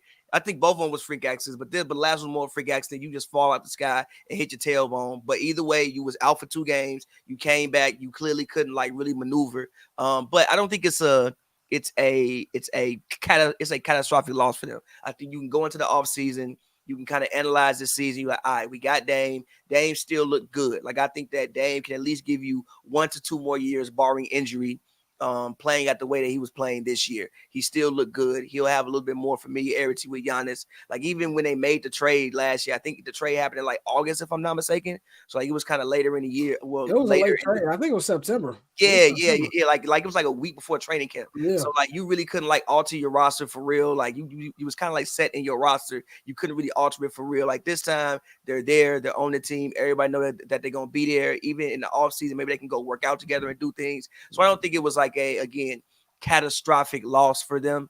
But I think that this is obviously a 2-year window, and you got to start to fix things and figure out, okay, who are the pieces that could fit with this next iteration of this team for the next 2 years? Because that's really all you have is a 2-year window. Like, again, Giannis is old. The way, I don't want to say his body's breaking down, but the way he's, again, been hurt for 2 offseasons.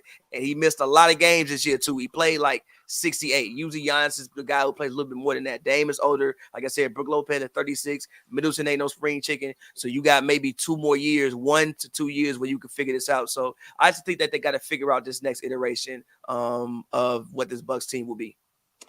I mean, yeah, I agree with that. I think this is just shaky warrior time for the Bucks. I think for a couple teams in the East, man. I think a couple teams in the East are at a crossroad right now. And if I'm the Boston Celtics, and they can win this championship this year, J.R. Baines said this a couple weeks ago. If they can win a championship, these niggas might be able to like set up for at least some dominance in the Eastern Conference to be able to go to the finals every year because Philly's got question marks. What are they going to do now? You know what I'm saying? They got a lot of cap, but where's that cap going to? I keep hearing about Paul George. If y'all niggas been watching Paul George, that ain't finna fix nothing. If that was the case, these niggas wouldn't be facing elimination in a couple hours. So I don't think that's going to help nothing. With Milwaukee, it's less about them playing together and more about can Giannis stay healthy. I'm not really worried about Dame. Dame is a loyal nigga. We know he don't like Milwaukee. This nigga wanted to go to Miami, but he's not going to force his way out of there. He wants to win a championship. He knows this is probably the best situation for him to realistically win one. But Giannis, like you said, it's becoming a trend. This nigga's been hurt every year, including the year they won the championship. Yep. He was hurt that year. So this is something where we talk about Embiid always being hurt. Giannis is always hurt. So that's the biggest question mark for me with this team. I know Giannis is like to put the pressure on the front office, and we don't know if he's going to leave. If this nigga keep getting hurt, it ain't going to fucking matter. That's why I put it at as far as that. And then if you look at another team like Miami, love Jimmy Butler. Hey, man, whatever happened in the NBA Finals last year was the end of Jimmy Butler. That nigga is never going to look like what you saw him in the playoffs again. And if y'all niggas plan on giving him a $200 million contract, y'all out y'all damn mind. So there's a lot of teams right now that are in the same boat as the Milwaukee Bucks as far as shaky future. But the Bucks is, to me, is a little more of a question mark because this is supposed to be like Giannis's prime, where he's like doing all the things and stacking up all the accolades. And not that he doesn't have accolades, but I really thought that first championship would open up the floodgates, and we really haven't seen that yet. Go ahead, Mike. I think we like underestimating like the importance of Drew Holiday, and you know, saying what No, that defense is. I said this shit before. Yeah, I like they got to find somebody on the perimeter that can stop getting past these niggas. Like I love Dame, you know what I'm saying, but like you said, as wasn't never the greatest defender as it is, man. As you get older, the first thing I tell people, the first thing that's going to leave on these players is the defense abilities and the offense. Like, if you're a bucket, you're a bucket. You know what I'm saying? But that defense slows the fuck down. And that's where the issue was. They couldn't stop no one on the perimeter. You know what I'm saying? Then you got a team like Indiana. I know the Bucks was injured, but you got a team like Indiana that's on the perimeter, shoots all over the perimeter. You know, you got everyone launching threes from everywhere. The pick and roll, they're going nuts on everybody, and Giannis is not there. So Giannis is definitely getting hurt more now because they're going to the rim. So now it's a lot of more contact and things like that. It's hard to defend it. But the importance of Drew Holiday is like really, really, really hurting them. Now, is it an easy fix? No, but I don't think Milwaukee's so much out of it. So I still like, way Bobby Porter said, like Pappy said, I love, Dame still got 1, 2, 3 years left in him, but you just got to have another player, another two-way player that could give you, 15, 20 points every now and then. You know what I'm saying? You just got to have that consistency. You had, Chris Middleton still doesn't look, he's just really getting back. And then it took him 2 years to fully look like he's back to his old self, and that's the issue. When everything relies on the stars, that's when that role players, they got to step up. We just saw Tobias Harris just lay a goose egg.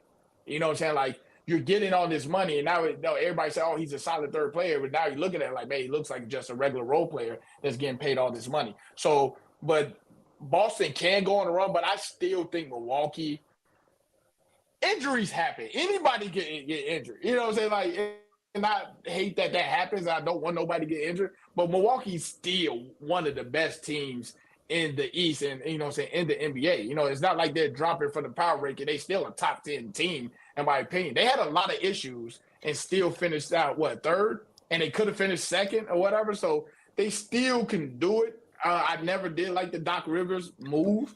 I don't know why Doc gets so much praise, but I don't think Milwaukee's falling back. They're going to get another year with Dame in this system, working with Giannis, and they get them another piece. I say they go defense, and I think they'll be just fine. Yeah, I think it's going to be interesting. I think it's going to be really interesting because one thing about the injuries, one thing we've seen with a lot of guys, when they continue to get hurt, and it starts to compound, it becomes an annual thing. And then that's when you start to get worried. So, like, I am concerned with Giannis getting hurt every year in the playoffs, even though we've seen him, heal faster than most. As he gets older, that won't happen. So I'm interested to see about that. The role players around him, like we said, we saw Pat Bev nut up at the end of the game. That was wild as hell. But you're going to have to make some changes. Talk about that. Speak on that. I was going to ask everybody that, but go ahead. Look, man, I love Bev, but you're a fucking idiot, dog. Like, what are you doing? Like, what are you doing, my nigga? Like, and then somebody's like, well, he's done that all year. You can't do that, bro. Like, and like from optics, look, when you have the media rally around the person, number one, even if you're doing this to a man, you can't do that. But against a woman, like, you're going to lose every time, and that's after you threw the ball twice at some niggas in the stands. After you did it twice, because allegedly they saying he was throwing to that one dude. He was throwing to that one dude, hit the woman, then asked for the ball back, and then trying to throw it at the dude. He really wanted to throw it out. Yeah, so he was. If they didn't hit you with nothing, bro, like everybody parent, they don't touch you. Why are you touching them? It doesn't matter what they say to you. You are getting paid millions. Fans are going to say, "Fuck you, you a bitch." This and that, like.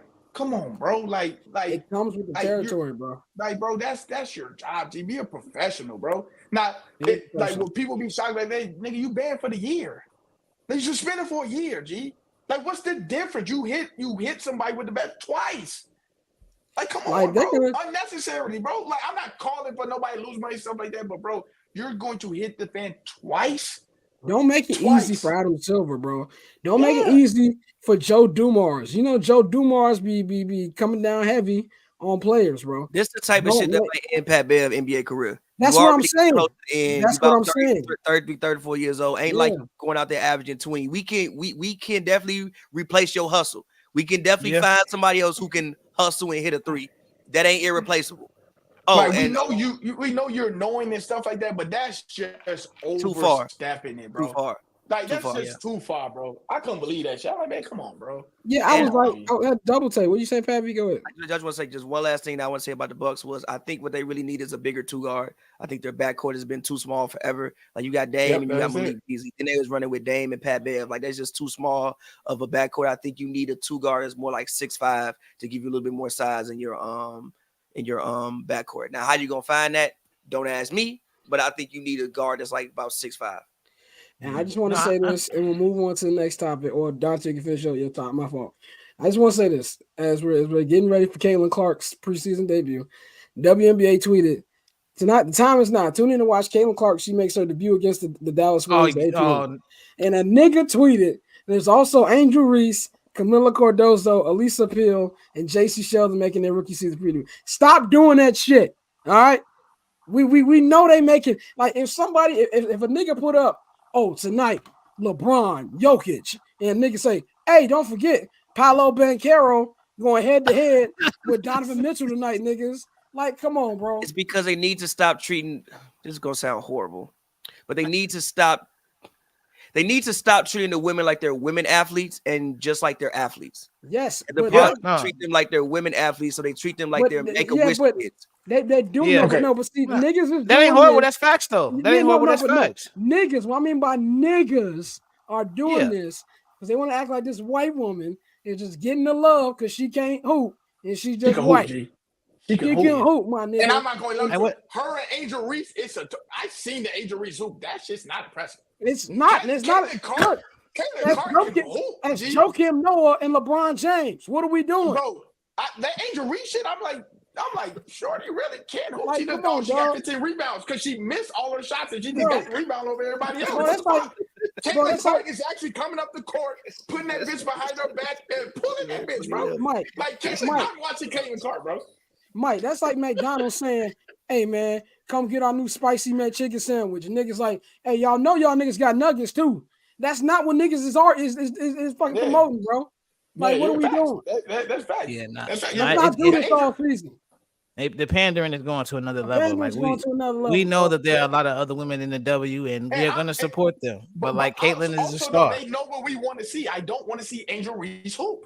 That's a fact. I want to see Caitlin Clark. They were saying, oh, Caitlin Clark not going to be able to do this in the NBA. I mean, WNBA. They're saying this. These are WNBA players saying, oh, she's not going to be able to do this. She's not going to be able to do it. We know Angel Reese is not going to be able to do this. You know what I'm saying? Like that's not going to be a surprise. You know what I'm saying? Like I want to see the depth of Caitlin Clark. She's going crazy. Go. Mike, who's going to be the first rookie they promote week 1 of the NFL? Caleb. Exactly. That's like niggas saying, hey, don't forget Malik Neighbors playing.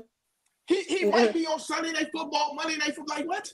Like don't forget Malik Neighbors making his debut, niggas. Oh, JJ McCarthy. No, like what the fuck? Like to see him throw 4 picks is crazy. To see JJ McCarthy on national television throwing 4 picks is insane. That's what we're finna see. Angel Reese shoot 4 for 17 and have 19 rebounds, and people gonna go crazy. You know why she had 19 rebounds? She was 4 for fucking 17. She got half the rebounds off offensive rebounds, bro. Like, what are we doing? Hey, man. Y'all seen her play? Hey, man. I'll just say this, dog. The Sky had a pick before her too. That's all I'm gonna say about that. Yes, and she's way better, and she was better. That's all I'm gonna say about that. But go ahead, Dante. We can move on to the next thing. Yeah, nah, bro. So, man, we still got a couple first round series to wrap up, but a few of the second round series are already set, and one is like a real throwback, blast from the past type of shit.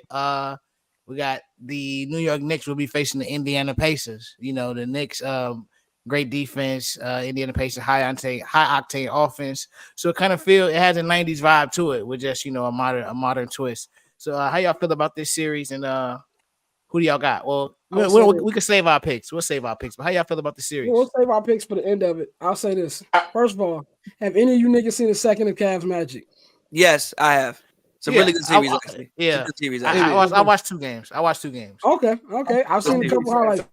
It's go Paulo. I'm a Duke fan. You can tell me that they came up with the cure for cancer in this series, and I'll believe you. That's how much of that series I've seen. They hit that shit on NBA TV. But anyway, I think that this series is going to be a nice little old school, early '90s type field type series. Reggie's going to be calling some games. Spike's going to be there. One thing I love about the Knicks, fuck you, Pavies. I knew you were going to say this about, well, they're a legendary franchise. I like how they have all the legends there. Now, it also made that Game 5 loss 50 times funnier It made it funnier. when they rolled that nigga Pat Ewing at the house and them niggas lost. That shit was funny. But I think that the Knicks, they're a fun team. I love how Madison Square Garden to me is the best atmosphere in the NBA right now. It sounds loud on TV. So I can only imagine what it's like in the Garden for this. Having said that, this can be a 6-game series. I think it's going to be 5 because the way the Pacers played in that series against the Bucks without Giannis, without fucking Dame, honestly pissed me off.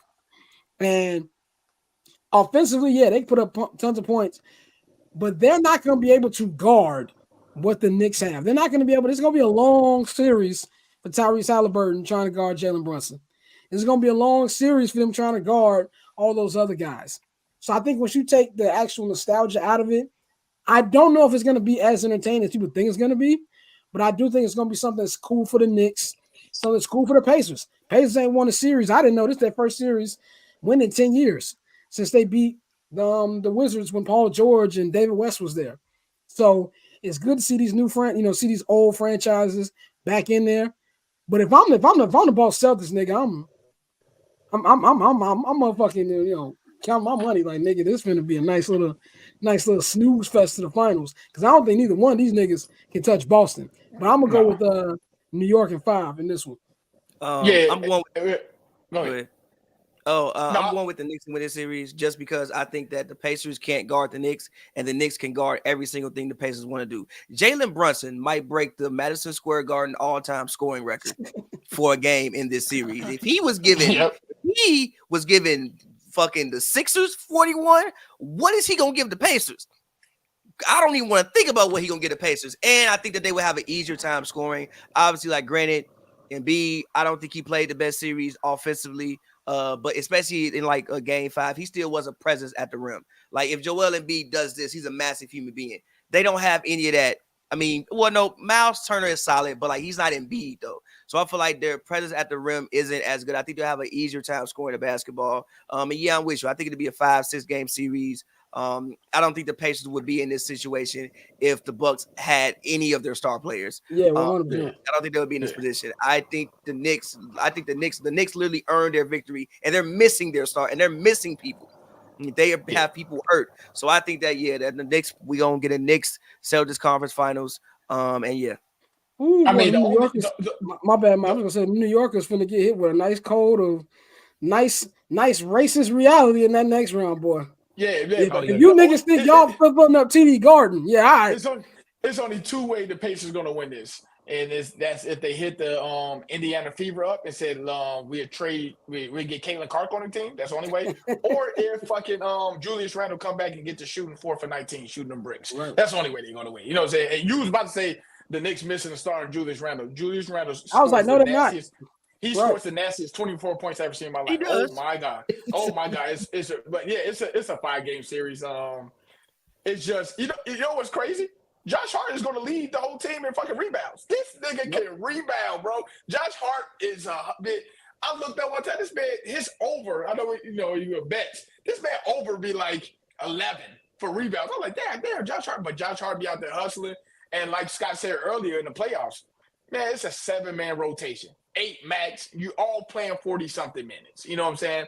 And like you said, Indiana just don't play no defense. You know what I'm saying? They're going to hit some threes and make it interesting and stuff like that.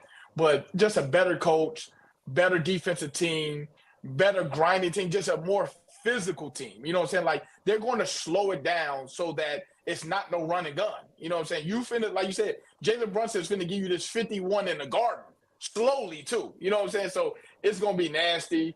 I mean, as nostalgia wise, like, okay, yeah, the Pacers. I honestly can't stand Reggie Miller commentating. I'd rather take Chris Webber. I'd rather take Chris Webber. I'm not gonna lie. No. I'd rather take Chris No, Webber. hell no. Reggie just corny. Chris Webber actually reads like a nigga who can't read in class.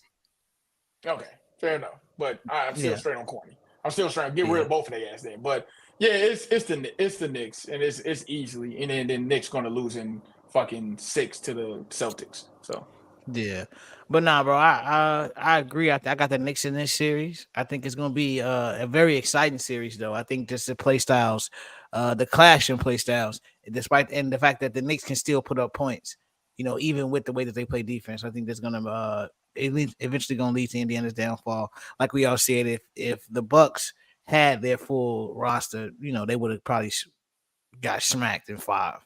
But the Knicks, Jalen Brunson, I think he's gonna give us one of those Michael Jordan type stat lines. I think, matter of fact, he is the last person since Jordan to score 40 in three straight playoff games. That's insane. Yeah, so that like the type of numbers he was putting up, especially since he doesn't shoot a lot of threes.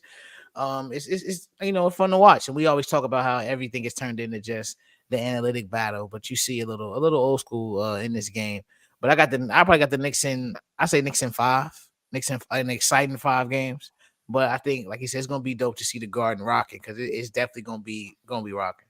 I'm be rocking up in there, Mike, I know Mike. You said you got to go about here, man. So, Mike, tell them about the, the sale you guys yeah, got going on right now. yeah, got to get up out of here, man. I love talking with y'all, but we also got a sale going on. Visit the website. We got like suits for like $70, $60, $90, like full suits.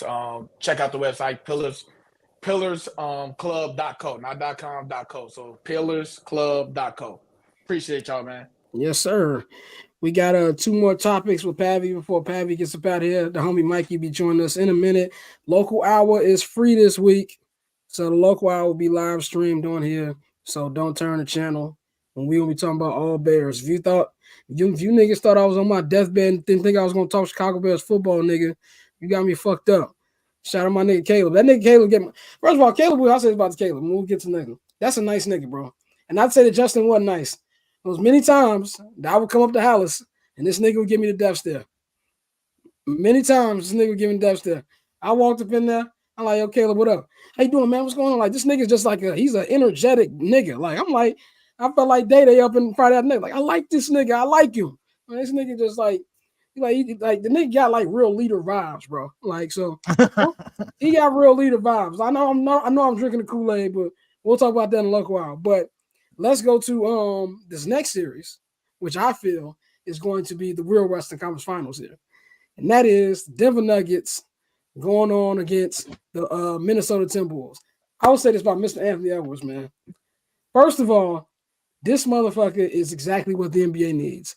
Not just what the NBA needs. This is what America needs, nigga. Enough of these European niggas. Literally. This nigga ain't got no felonies. He don't love guns like Demetrius. We just love Atlanta. He just an Atlanta ass nigga. You know what I'm saying? Like the way he left the arena, but he got that dog in him too. Like I love how, first of all, we gotta give love to Karl Anthony Towns. You know what I'm saying? Like Karl Anthony Towns has been in this team it's crazy. It's been about a decade now. It's about next year be his 10th year. For him to take his talent, and I'm gonna say dumb it down, but when you've been a face of a franchise and a younger player comes in, sometimes there's friction. And you can really come in and see that he really he fucks with Ant. And he comes in and they just gel right away. And so when he told him, like, yo, I told him, like, yo, we need you. Like, you can see the leadership when he's at the podium. And this is why I knew the Ant was a killer. And then Cat was like, well, I'm just trying to play defense. He's like, nigga, stop fucking fouling. Now, that's when the Jordan Kobe came out of him. But I thought this last series was first of all, I gotta say this about KD. KD gets a lot of shit, but KD just look like one of your homies. But that nigga just love hoop, bro. Like he don't care about none of the fucking storylines. Everybody want to talk about his legacy. He was proud to see Ant, coming back at him. When Ant was talking shit, he laughing. In the post game, he's like, yo, I love what I'm seeing, fam. Looking forward to playing with him in the next round. But Ant really stepped up, put the team on his back. And this is a new era of Timberwolves basketball. Because like you said, even though the DLC is the host, that's funny as shit. I do sound like DLC. But with this new era, like you said, Pappy, these niggas ain't won a series in 20 years, bro. Like the last time that the Timberwolves won a series, I was a freshman in high school. The young Jeezy hadn't dropped Thug Motivation 101. Nigga, I don't even think Urban Legend was out yet. Or it just came out. It's like been out for like a month. You know what I'm saying? Like that's how long ago it was. So, and then even last year, the Nikola Jokic and the Nuggets said no team pushed us harder than the Timberwolves. Last year, they didn't have Jay McDaniels, who had a hell of a series this year. You know, they got a deeper bench. So I don't think that they're going to win this series. But it wouldn't shock me if this goes 7. I have not been impressed from what I've seen from the Denver Nuggets. Like any team that doesn't have a 40-year-old as their best player probably beats them niggas. You know what I'm saying? It said Urban Legend came out in November 2004. Yeah, so it wasn't out yet. Urban Legend wasn't even out yet. Last time the Timberwolves won the series. So I just feel like when it comes to this, they're gonna be ready for this. And if the Nuggets think they're just gonna go in there and go through the motions, them niggas gonna find themselves in a situation. So I'm gonna take Nuggets in a 6-game series, but I think it's gonna be entertaining. I think the winner of this is gonna represent the West in the NBA Finals. I'm going with the Timberwolves to win the series, man. Mm. I don't think this Denver Nuggets roster is as good. I'm not somebody. I told you I don't think this Nuggets. Granted, I'm not saying that they don't have good players. They have starting 5 is really good. They have quality starters that will start on any team. But top to bottom, man to man, the Timberwolves are just better. And they can, and the Nuggets have never faced a team that guards as well as the T-Wolves do. They got bodies for Jokic. You got Cat. You got Rudy. Now Rudy not gonna stop him, but you're not just gonna go out there and just abuse Rudy for like 7 straight games. That's what you're not gonna do. And granted, I love Ant. I think Ant has been incredible. But I think he's been incredible. He scores when he needs to. But the real story all season for this team has been the defense that the Minnesota Timberwolves have played. They play some of the best defense I've ever seen a team play ever in my life. Like I saw them live, and the way they was closing out the shooters, reacting, going here, closing out here. I've never seen no shit like this before. Jaden McDaniels is a bona fide defender. Ant can guard. Conley can guard. Nickeil Alexander-Walker can guard. Obviously, Cat been stepping up defensively. Rudy, and again, I've said this many times. Rudy Gobert was winning Defensive Player of the Year, and nobody else was on the all-defensive team. Do you know how hard it is to do? Do you know how hard it is for you to win 4 Defensive Player of the Years and nobody else on your team made all defense? Yeah, you got to do all the work. This is what happens when you finally put him with actual people before him who can guard before you just funnel everybody to him. Now it like he getting played off the court because you ain't getting fucking beat all the damn time. So I got to run from the paint to here, to here, to here. And again, I think they can guard everything that they do. But I think the real separation will come in that 6th to 8th man range, right? You got Naz Reid, 6th man of the year. Nickeil Alexander-Walker. Been incredible this season. Yep. Kyle Anderson. And you look over Denver, you got Reggie Jackson. Shout out Reggie Jackson. Reggie Jackson. Hey, dog. My voice, it sounds better now. My voice was cooked, but nigga, I was trying to yell, take this nigga out the game in game 5, bro. You got Reggie, you got Christian Braun. DJ gonna have to play in this series because they got big bodies. Like just that separation. Like even if the starters play to a draw, which I actually don't think they will. I don't think Jamal Murray going out there and scoring 26 on them. No, you was doing on D'Lo and them. You ain't going out there and scoring 26 on them. We gonna see that you not Kyrie Irving to us. You ain't Kyrie Irving to me. You ain't Kyrie Irving. You ain't Kyrie Irving to me. When Ant on you, and we could throw Jaden McDaniels on you, we could throw some other people on you with size. We could throw Nickeil Alexander-Walker on you with size and length. You ain't gonna do all that. And again, Jokic gonna do what he do. But I've seen the thing about Jokic is you need bodies to at least affect him, right? Yeah. You got bodies. You got Rudy. You got Naz Reid. You got Cat. You got big bodies who can at least affect what he wants to do. So, man, I'm going Timberwolves in 6, man. Like I think the Timberwolves have a real shot to get to the finals as long as the Clippers can somehow beat Dallas and Kawhi can, I guess, come back healthy. But again, we can't sleep on OKC, man. We cannot sleep on OKC. I know that people look at what OKC is doing and kind of like because they swept the Pelicans because, like Zion wasn't there. But OKC ain't bad. But as I said, I'm personally going with the Timberwolves to win this series. That's my pick. We'll get to OKC in just 1 minute. Mikey, what's going on, bro? What's the word? How y'all feeling today, man? Happy Friday. Happy Friday, dog. Nigga say I sound like DLC. You sound crazy. I do. But it's playoff time, nigga. I'm out here, nigga. And it Like I said earlier, like I know it sounds like my vocal cords are being crushed. This is the first time in 2 weeks that I can talk without feel like it hurt. So we're making some progress on that front. But what you think about this upcoming series starting tomorrow night, Nuggets and Wolves? How you see this one going? Oh man, that's gonna be a really really interesting and close series. Kind of like Pavi said, I could see it going, 6 and even the full 7. Um, the T Wolves have the length to keep up with the Nuggets. Jamal Murray's been hooping out of his mind when it matters. Late to close out games. Um, but let's see when they start throwing somebody. When they start rotating bodies on him and making it hard on him. As far as testing that hamstring out. So Gobert and Jokic is gonna get his, but when it comes to crunch time, I think Rudy Gobert and them are gonna be able to lock down. I'm still gonna ride with the Nuggets. I still have the Nuggets going to the finals, but this is no cakewalk. So I'm interested in seeing that series, and then obviously I know we'll get into it later, but I want to see who the Thunder match up with.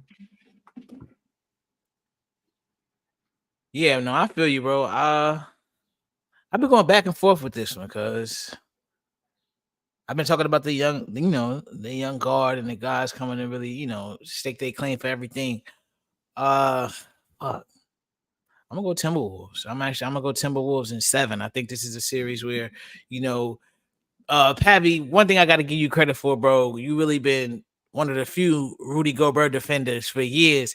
And like when you watch Rudy Years and years Gobert and play, years. G, when you watch them play, G, it's so many plays where Rudy affects the play defensively, and it's something that doesn't go in the box score. Like whether it's him just being able to stay vertical and redirect the shot, or somebody trying to come to the basket and Rudy just flat like faking at him, and you would see them redirect to a completely different spot and just fuck up the offense. So it's so much he does that he doesn't get credit for. But like if you actually watch this team, that's the one thing about the T Wolves is they play defense, bro. Like they are really all over the place. They swarming, and I think that's gonna eventually be too much for the Nuggets, even with the Joker and his amazing, basketball IQ and his ability to, get his players in the best position to get buckets. I think it's gonna come down to a point where they just don't have enough, and I think like we said, the fact that the players on the Timberwolves who get buckets can also play defense is going to be the biggest factor for them, and that's why I think like I said, it'll go 7. If it ended in 6, I can see that too, but I'll say T Wolves in 7. That will be interesting, man. That will be interesting. Let's go to our last topic and get Pavi up out of here. But New Orleans, not New Orleans, but the Oklahoma City Thunder, number 1 seed in the West Conference. They just got done. Was it a sweep? Did they sweep New Orleans or was it 5 games? Yeah, they swept them. Swept. As Charles said, they probably in Galveston, Texas instead of Cancun, which was funny as hell. But one thing that I've paid attention to about at least the first round, granted, it was no Zion. I don't think anybody really expected nothing from the Pelicans in that round. They looked very poised. They didn't look like they were intimidated by being in the playoffs. And they're just real cool, calm, and collected, which kind of matches up with the kind of player and kind of personality that SGA is. My question to y'all, and I'm gonna go to Pavi first. We keep talking about the Wolves and everybody, everybody prepping them up as the next team. But this is a guy in Shea who probably could be MVP. This team is way better than a lot of people thought they were going to be. Can they be the ones who can come out the Western Conference? Are they at the point where they're actually underrated and people aren't taking them seriously as a number 1 seed? Yeah, I think they're underrated. I think number 1, between him and Luka, whichever way you want to pull it, and if you want to say Shea, I ain't mad at it. Shea the best point guard in the NBA right now. He giving you 30. He's also, I think he led the league in steals this year. So he also defends. Like he's a guard shooting 50% from the field. That don't really happen that much. Like that's a very rare thing. So he can really, really score the ball. They play a stat. I think that's hard to guard because Chet can shoot, and Chet is also a legitimate rim protector. And for the most part, unless he plays against like Jokic, he's probably not going to play against a bid that's going to punish him because you don't have many bids in the league like an Embiid or like a Embiid because he be wanting to shoot threes that really get down there and really punish guys. So yeah, I think that they're kind of underrated at this point. Like it was a reason they won 57 games. It's a reason Shea Gilgeous-Alexander literally might win MVP. Yeah, I think they're underrated. They can also guard. You got Lou Dort, you got Jalen Williams. Like I said, you got Shea, I think the one thing I worry about is Josh Giddey getting played off the court, but you got Isaiah Joe who can like shoot threes really well. Like I'm not sure it's a foregone conclusion that whoever they play in the second round would just beat them. If it's the Clippers, I would think that the Clippers would be able to beat them. But with the way that they be playing, especially if Kawhi not healthy, I don't know if I want to put money on that. I don't know if I want to do that. So I don't think it's a foregone conclusion that they're just going to lose in the second round. And I think that they have gotten to the point because they're so young. And again, we don't expect young teams to, really break through like that. I think they are underrated because we look at their age and we're like, oh no, they need to lose first. But it's like, what if they don't need to lose first? What if this team is actually good enough to make it to the conference finals? And if I'm not mistaken, I think they hold a tiebreaker over both Denver and the Timberwolves, meaning they beat them multiple times this season. If I'm not mistaken, I could be wrong, but I know they hold a tiebreaker over the Timberwolves. I think they beat the Timberwolves every time. It was either the Timberwolves or the Nuggets that they beat every time. Both of them, because that's how they got the number one seed. Yeah, because I think they beat Denver every time they played. If I'm not mistaken, I could be wrong, but I think they beat them every time they played, or it was 3-1 or something like that. So yeah, I mean, like, yes, I do think that we are at the point where people are underestimating this basketball team because of their age. We've got Vacation Bang here. Oh. What's going on, nigga? You gotta get your phone off mute, dog. There we go. No, I knew it was on mute, man. I was waiting. Okay. I was waiting to unmute, man. How y'all doing? We doing good, man. I sound like DLC, but I feel good. Yeah, you do sound like the DLC fan. You sound like Doc Rivers. I do. You and Mikey's ancestral land right now? No, I'm actually past that. You know what I'm saying? Okay. We are almost by Miami. Okay. So you back tomorrow. So you went from one of Mikey's stomping grounds to the other, huh? There you go. There you go. I like it in Puerto Rico. I got a budget of $5 million. Gonna buy me a bed and breakfast. That's crazy as hell. Motherfucker. But what's going on over there with you, dog? What's going on? Man, kicking with the old heads, you know what I'm saying? All of the old heads is out here. It's the last day. I think you broke up. Oh, damn. Wait. Okay. Oh no, I think you have the people back there said that Drake need to get in the fucking booth. Yeah. Yeah. What's the word on the boat? Oh, no, there's no word on this boat because these niggas is old. These niggas is old. Okay. In fact, I was the person that played it for damn near everybody. So that was funny. Nigga told Bobby Brown, look at this nigga cook buddy. Fam. Hey, fam. It is very interesting to see these old heads when it comes to the acts that they grew up with. It lets me know that these ladies was very fast when they was growing up in like 1975, 85. And it also lets me know that dudes was pervs. So like it's wild out here. But Pav, I heard what you were saying about the Oklahoma City Thunder. And I don't necessarily know the question. But I've been, on the boat looking at some of the games and everything, and they do seem solid. I don't know if they're gonna win or get past this second round. But if they were to get past this second round, I would not be surprised to not only see them in the finals. It would not shock me if they win it. I'm still not sold on Boston. I think that the Knicks is ready to let New York down right now. So, it's this to me, this finals, and we've been saying this for the last two. Anybody can win it. I think that this is the year where that is really true. I mean, even though Denver looked good, they look good against the Laker team that they should look good against, right? So I'm very interested to see how the second round goes, but this is definitely one of those years where anybody could win it. And it's been exciting. This is the first time in a while that I've really been excited while looking at playoff games in some time because it feels like everybody has a chance to win it, but things are now starting to get interesting. So we'll see what happens. Yeah, definitely, bro. And while we wait on Scott, off the rundown real quick, we got 2 games tonight. Who y'all got tonight? Well, I'm gonna pick the Clippers because I just think that I have no I actually don't know why I'm picking the Clippers, but I'm gonna pick the Clippers because hopefully I'll be at game 7. And as far as Cavs Magic, I'm gonna pick the Magic, man. I want this series to go 7, and I really want the Magic to win this series.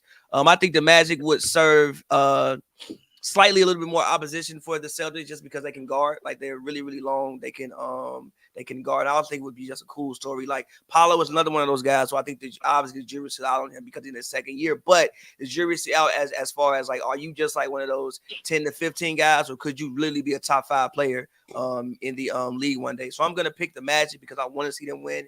And I know Jerry Allen is out. I know even like last game they had a chance to win, but Paulo took a really dumb 3. And Evan Mobley had like a really good block on Franz, so it was a really close game. And I think the home team has won every game in this series, if I'm not mistaken. Yeah. So back in Orlando, I'm gonna pick Orlando to win tonight, and I'm gonna pick the Clippers to win for no actual obvious reason. But they sounded calm in the press conference at Game 5. They sounded calm and chill. All these guys have been in this situation before. I know a report just came out that said they're still looking to build around PG, Kawhi, and Harden.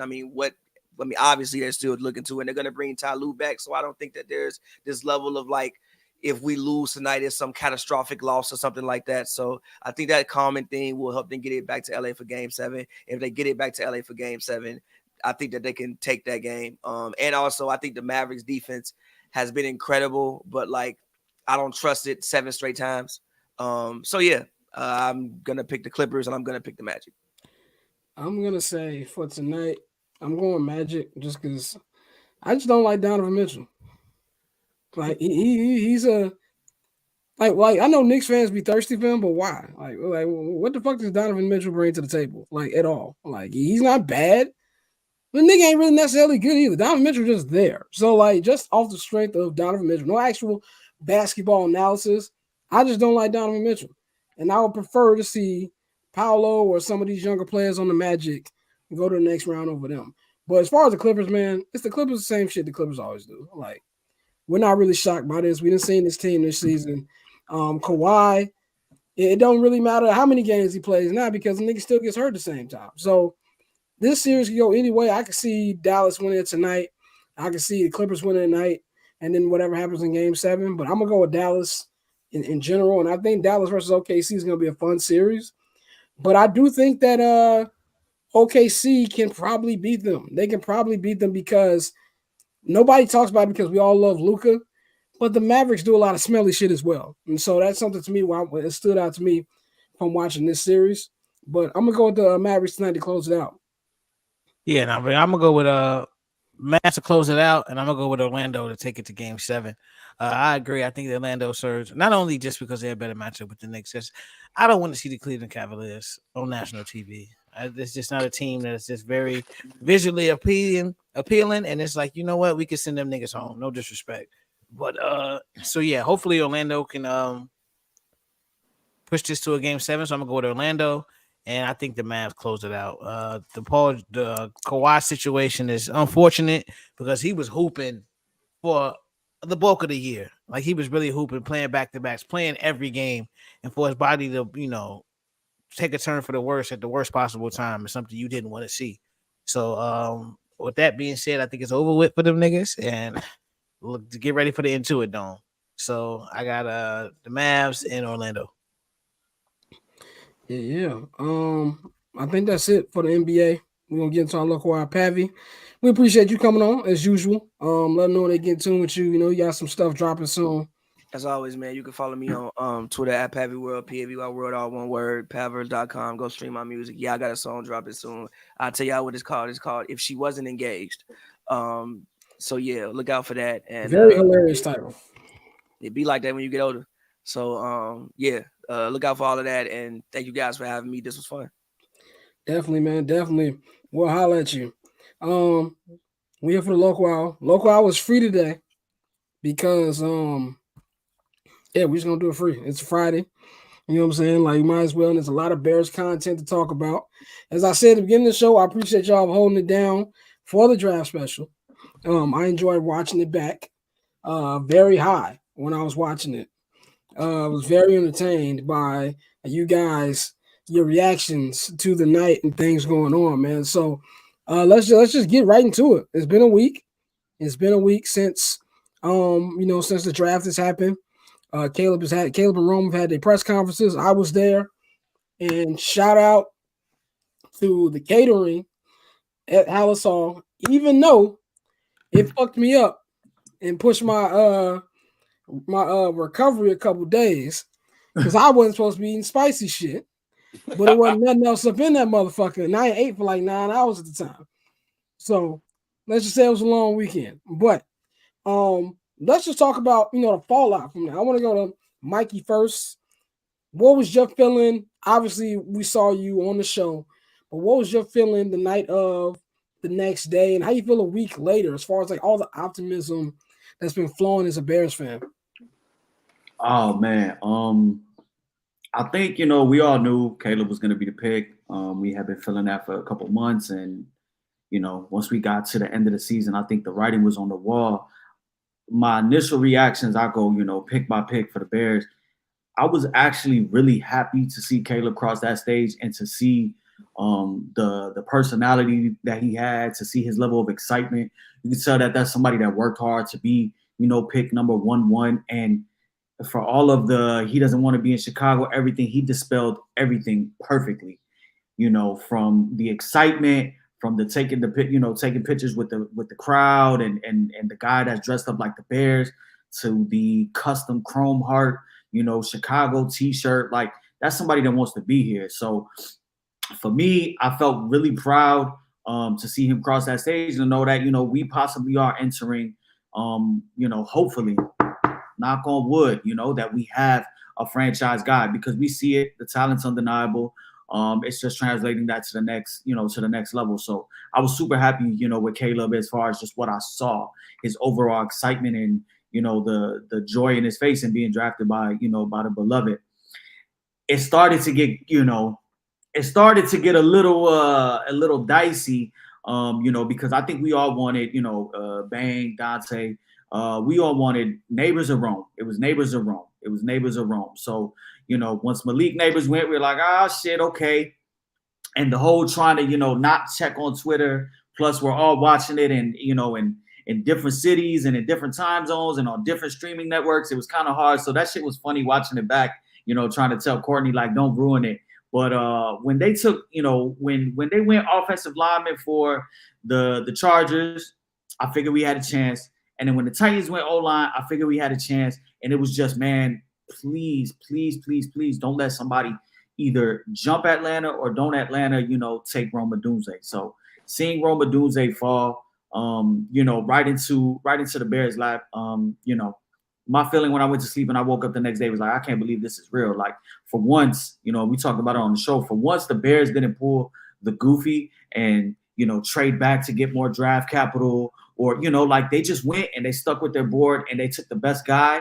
And even though they went and they put in resources and get into Keenan Allen, and you got DJ Moore and you got DeAndre Swift, they still went and added to the offensive side of the ball and getting, a special prospect like Roma Dunze. So I was happy. The draft couldn't have gone any better for the Bears. You add a punter. Some people say it's an arrogant pick by taking a punter. For me, I just look at it like, we're just getting better. Like, Buddy got a boot. So, getting that, and then Austin Booker, defensive end. I've seen a lot of him watching watching the Big 12, and I think that he's got somebody that has the potential in year 2, year 3 to really pop off. So I'm glad with the draft. I don't think it could have it couldn't have gone any better. Go ahead, Bang. What's your take on it? Okay. Man, I've never been so excited to be a Bears fan in my life. To the point where when I got on this boat, first of all, the whole city of Chicago, old heads are on this boat. Let me just say this: the Chicago contingent of the Time During the Morning show, or the Time During the Fantastic Voyage, is lit. and everybody was talking about Caleb Williams to the point where Maddie, my employee who I had on the show, is light skinned with a beard and some Williams. So they geeked, and I'm geeked too. The punter thing, whatever. We draft a punter, but when you look at that punter's track record, when you have somebody like Pat McAfee who is basically saying like, no, I understand people would trip for drafting a punter in the fourth round, but I think you need to understand that this was a punter who affected games. This was a punter who was playing for a team whose offense was not hot.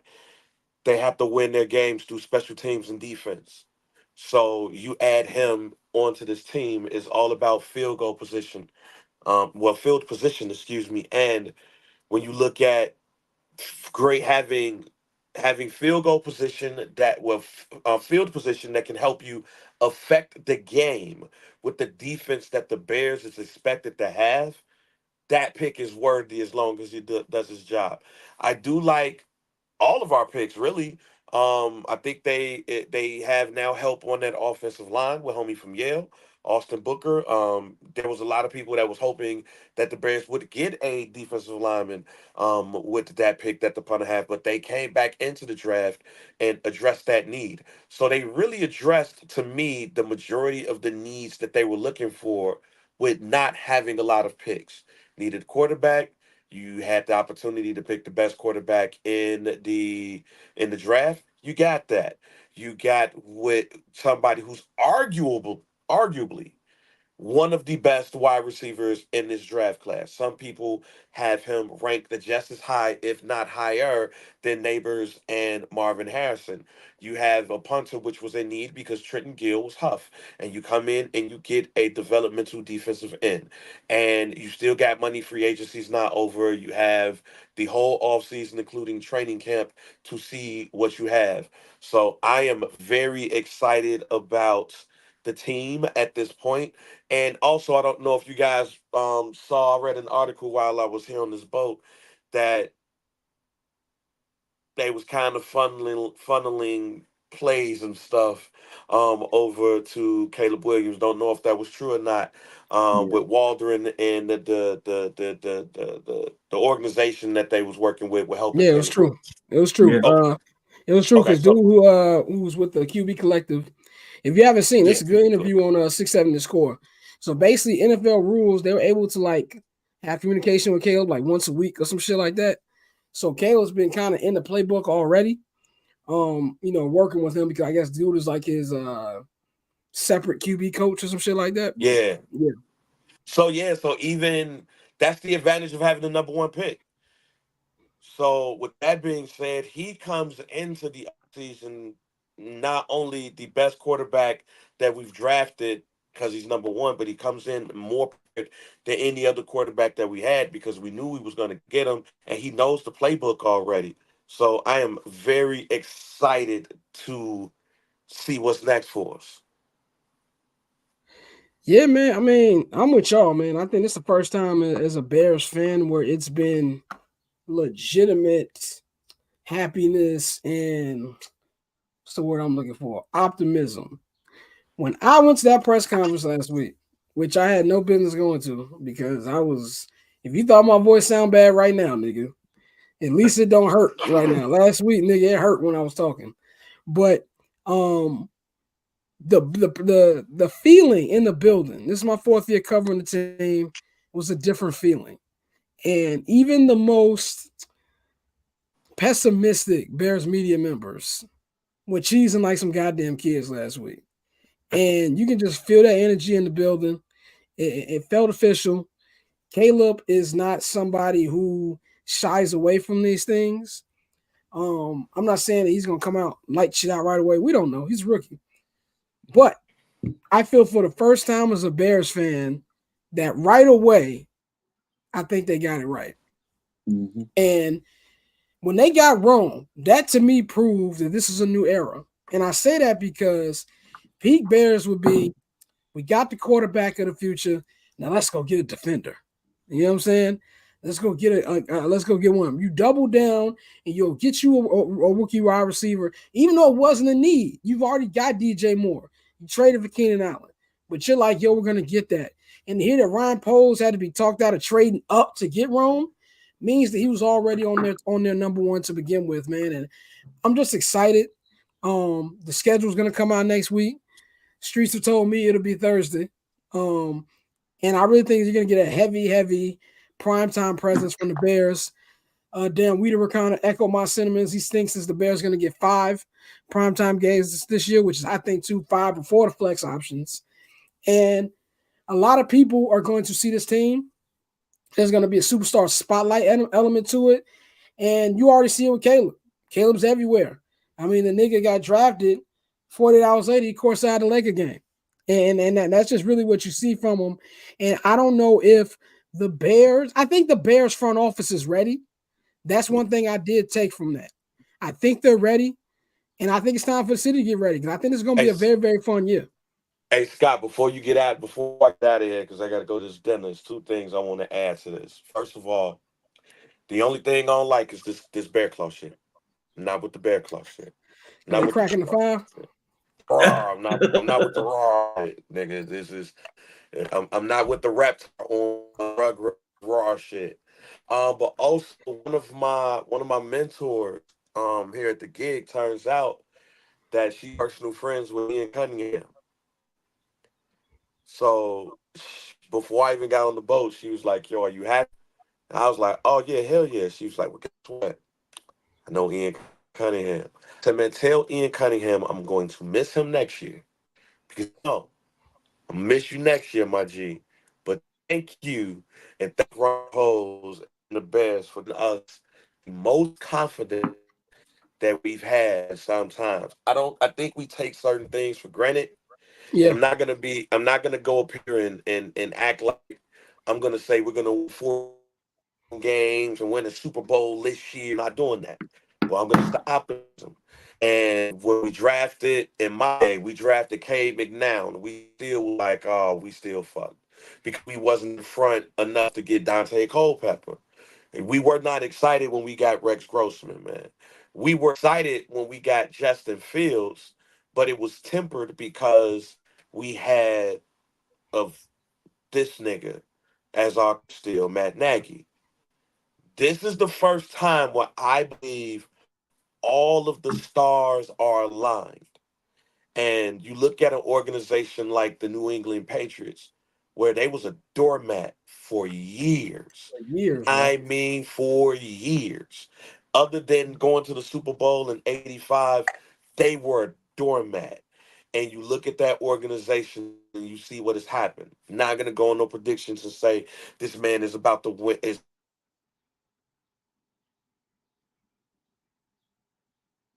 Existence of a Bears fan, it feels like we have a plan. And the plan is working to a T. Excited to see what happens once they get to training camp, whether they got the handshake deal on the low or not, as far as like hard knocks and shit is concerned, compared to a game in London and all of that stuff.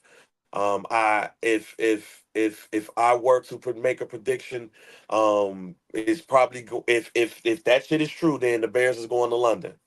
But that being said, hey man, I really feel optimistic, and I've never felt this optimistic. Not even the year that they went to the Super Bowl. I never felt this for a Bears team where not only short term, but long term, I feel like we have something. So fuck that that raw shit though. It's still bear down, ho. Bear down, bear down, bear down, ho. Shouts out to the Bears for finally making this right. I'll say that. Well, they're going to be going to London, period. But I think that I think Hard Knocks might happen. After hearing Ryan Poles speak yesterday, it kind of feels like they know that it's finna drop. That's finna drop. I hope so. But, I need quality television. We know you got to get up out of here, man. So we'll holler at you on Monday. Yes, sir. Peace. Yeah, but Dante, go ahead. What's your thoughts from draft night? I think it's only right that we echo everything Caleb said, where it's like we're not ducking nothing. We here. Like this is what they wanted to do. They've executed their plan exactly how they wanted to. It's time. Like it's Caleb. I have, like I said, high expectations. I expect him to exceed those expectations at the end of the day.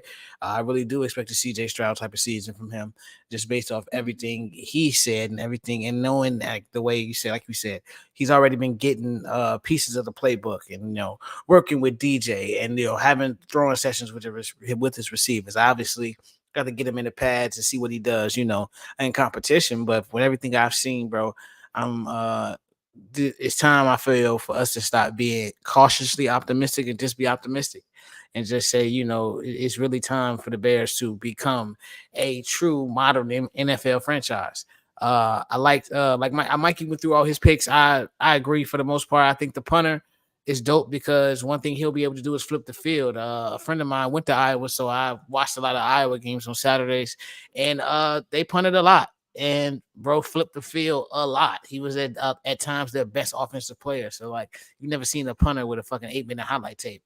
But he has one, and he is a Chicago Bear. Like, I think he's like 6'2", 2 something, but like Australia, Aussie style football player he's a punter, and he's a damn good one. So having him as a weapon on special teams, one thing about the Bears that is, always been partially Bears tradition is that we are good on special teams. Like when these teams are good, we've been good on special teams, good punter, good field goal kicker, been able to flip the field, manage field goal position, and that helps your defense. And so that's why I was extremely excited when we went receiver at 9. Like, cause that's what we've been begging for. Like, just overdo it. Don't just do it. Overdo it. Like now we got, like you said, 3 quality wide receivers. You add DeAndre Swift. You still got Roshan Johnson. You still got Khalil Herbert. You still have well, yeah, so you have 3 running backs, 3 receivers. Still got Cole Kmet. You added a second Gerald tight end. Everett. So, Yeah. yeah. So, bro, you got weapons galore. You've added depth to your offensive line. So it's a situation where I'm coming in with extremely high expectations, and I'm optimistic that they will exceed those expectations. I'm not really concerned about the floor, because I think the floor with this team is like 8 wins. Like they'll win 8 games, and Caleb does okay. But I think if he does good, which I think he'll do good, if not great, this is a 10-win team at minimum. So I think for me, seeing the draft, us only having 4 picks, and maximizing those picks, not doing anything extra, and I think it's gonna be crazy, bro. But like with the receivers, the versatility, Keenan Allen his route running is insane. We saw what DJ did last year. We see what everybody. We just spoke. Bro just spoke about who's Mazada talking about it, but we see what everybody said about Rome. Like, so the talent is there, the staff is there. I'm optimistic, but I'm extremely excited, bro. the way Orlando's fucking spelled Hushmanzada, like the way you would say it, Hushmanzada, Menzada, motherfucker typed out Mazda. TJ, who's your mama? Remember the commercials? Right. No, I agree. I agree though with everything. Like you said, Scott, I think everybody's overall feeling like it didn't feel real. Like no funny shit. It didn't feel real. Like we woke up and it was like, damn, like we operating like the right way. Even if you look into when they would show different war rooms with the GMs and everything, it looked like the Bears knew what the fuck they were doing for the first time. So, I think we have every right to be optimistic. And the way I see it, they're just looking for Caleb Williams to be in year 1 just slightly better than Justin Fields. Slightly better than Justin Fields is 10 wins minimum. The way the weapons are constructed and the way they plan on having this team, with the defense returning. So, health is a big factor. You can never bank on people being healthy. Last year we were relatively healthy for the most part. This year, that injury bug could creep up. But if all things are equal, this team is definitely going to put a lot of smiles on our faces on Sundays. Yeah, and I want to talk about Caleb's superstar presence, man, because I kind of feel too like this is where like something that I peeped early was this is something that the Bears have never had before, like a superstar on the offensive side of the ball. I don't know if y'all can hear a dog barking in the background. If y'all can, I apologize. Do not get animals, but anyway, This is something I feel like is going to be great for the Bears because one thing that I love about Caleb, as you said, Mikey, too, in your opening statement, is everybody's like, why he want to come to Bears? This nigga is proud to be a Bear. Now, do I like the little bear claw thing? No, that's not my thing, but the kids are going to do it. You're going to see hella kids at camp this year doing the bear claw shit. They're going to be wearing the Caleb jersey. It's going to be a big thing. But to have a star on the charter franchise is going to do wonders for this franchise in more words than I can explain. I don't know what he's going to do rookie year. I think it's going to be pretty good. I'm not worried about being a bust at all. Now, whether he becomes next Mahomes, Rodgers, whatever, we won't know that for years from now. I'm not worried about bust. You know, somebody put up like a Johnny Manziel comment. I'm like, one thing Johnny Manziel told y'all right away. I was doing hella drugs. I was doing hella alcohol. I wasn't looking at the playbook. Caleb is focused. And I think that he knows what's in front of him. He wants to be immortal. This is the place. This is the time to do it. And as far as the Bears, they're going to put him in the best positions to do that. And that's what's so exciting as a fan, because it's like we're not going to our usual, oh, well, you know, I hope the Bears do this, you know, maybe we can win a cup. No, like niggas is going into it focused and know they got a goal. And that's something I felt made that press conference last week. And he's getting in with the rookies. Like when you heard, not the rookies, but the vets. When Cole Kmet came out and said, damn, I actually felt bad for, you know, thinking the things that I thought about him without meeting him, tells you what kind of guy Caleb is. To have the fact he called Jalen Johnson like, yo, we good? It lets me know he's not a pussy. Yeah. You know what I'm saying? That you can call a vet who was, you know, I love Jalen, who put a lot of dip on the ship this offseason. And just he still dropped about 4 picks now. Right, exactly. Jalen Sanders, that's how that nigga been talking. Right, you know what I'm saying? Like, you know, but to say that they're gonna do that and you know, he's out here, you know, training with DJ at the Coliseum, that's the stuff you want to see, man. And I'm just excited about it, man. Mikey, what you think about his superstar, you know, shining already and like where this can take the franchise? They better be prepared for it because, you know, they like to operate like a mom and pop shop, but this is not no mom and pop quarterback. You know, this is the first quarterback. This is the first really major college player to come out that had a top 3. I think he was top 3 in NIL money. You know what I'm saying?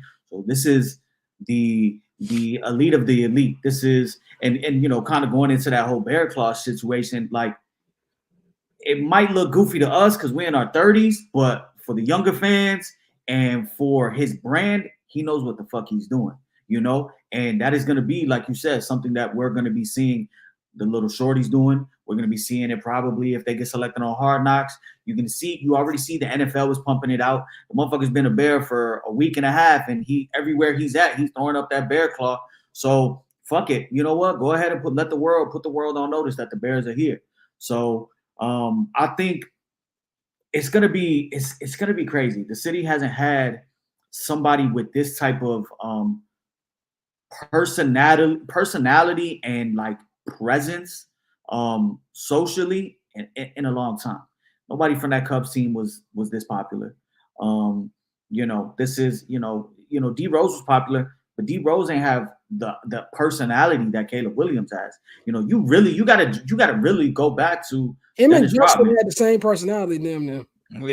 Yeah. They're just a little stoic, all business, and we love that, you know. But you know, other people, you know, they shine a little bit brighter and they shine a little different. And you know, you really got to go back to Rodman, you know, to somebody that's like, you know, not even like flamboyant, but just like he walks in the room and he's gonna command the room, you know, with his personality. You know, you saw him. I don't even know who these fucking streamers are, but you saw him the day of the draft. He's playing like, you know, he got 2 streamers going one-on-one and he's throwing the ball to them and his personality is shining and he's recording and, you know, like that's just who he is. So, you know, Bears fans need to get used to seeing him in the limelight, because if he's anything that we think that he could be, he's going to stay in the limelight. You know, so the endorsements are going to go up, the commercials will go up, the billboards will go up.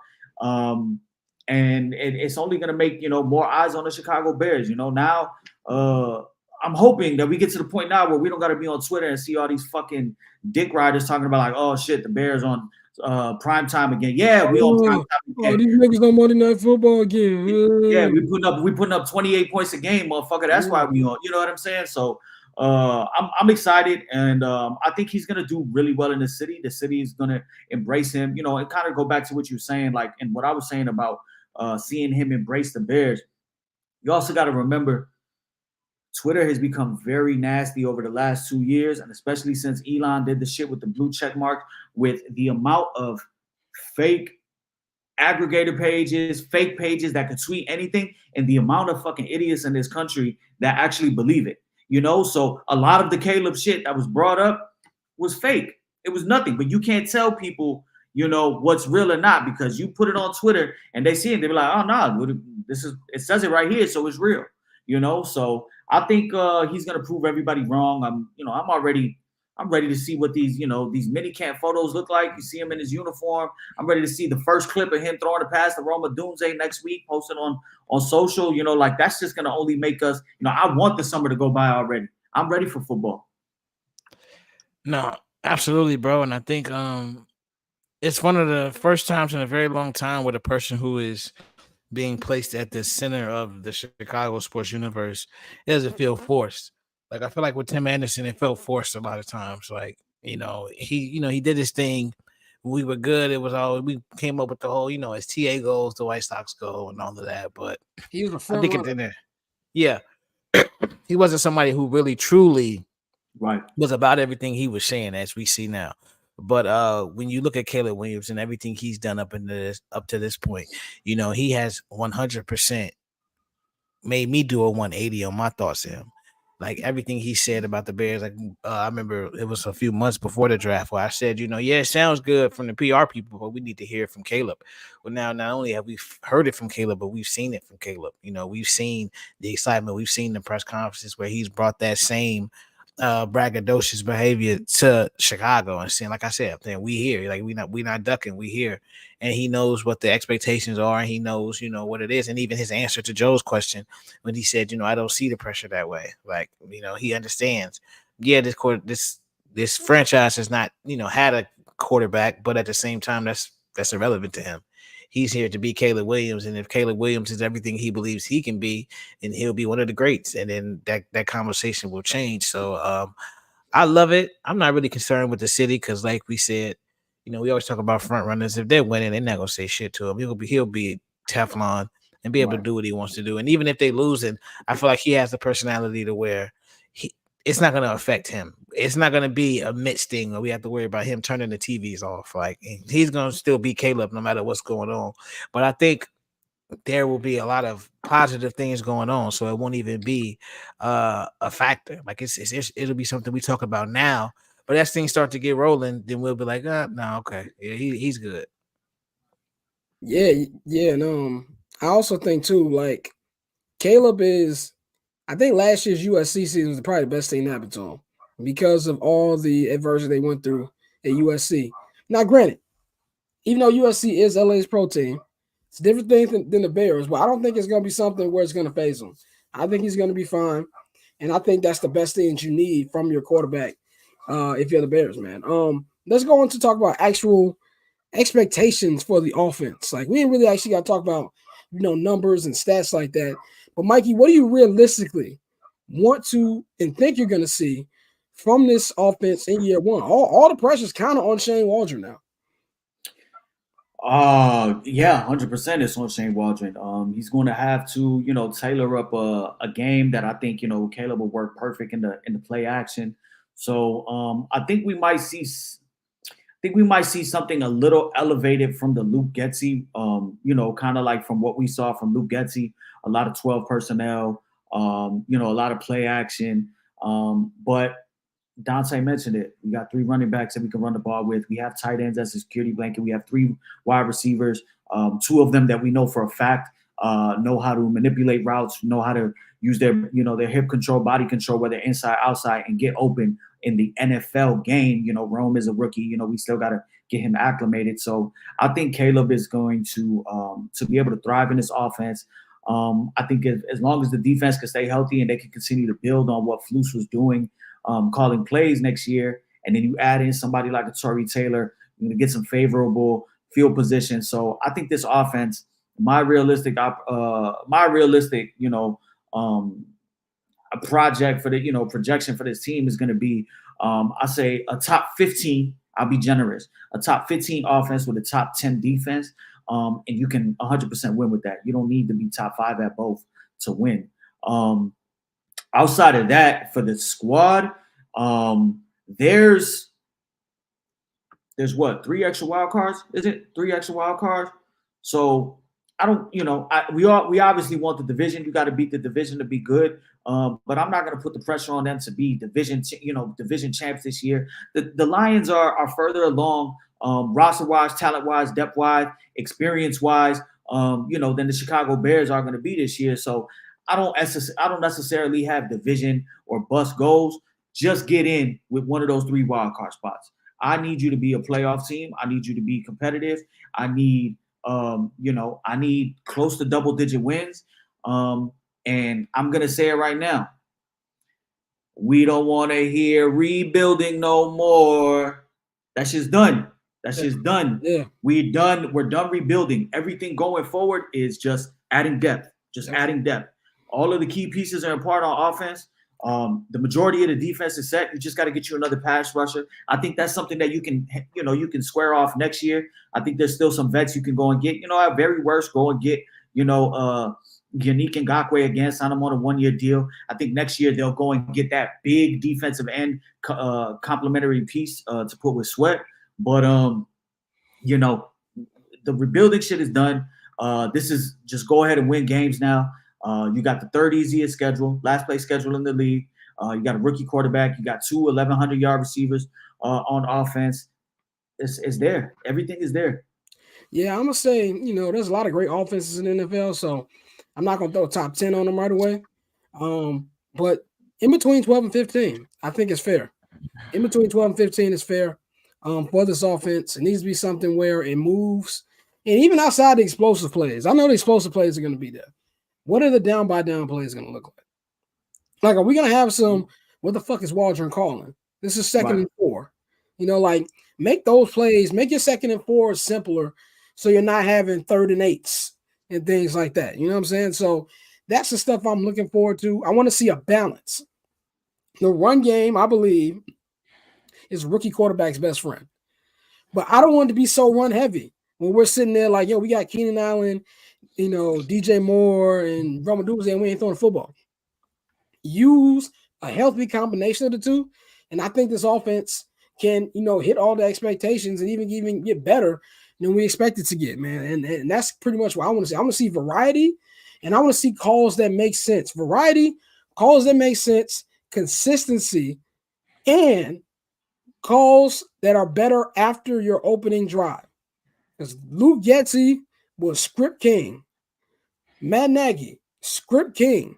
What's your 3rd and 4th drives going to look like, my G? That's the stuff I'm looking forward to when we get to, training camp. I'm looking forward to see what gets implemented in training camp, because as I think back to training camp last year, and I didn't think about it being a big deal at the time, but it ended up being a big deal. There was not a lot of throwing downfield. It was a lot of dink and dunk and a lot of bad dink and dunking during camp last year. So I'm interested to see what that philosophy is going to be like come for camp this year.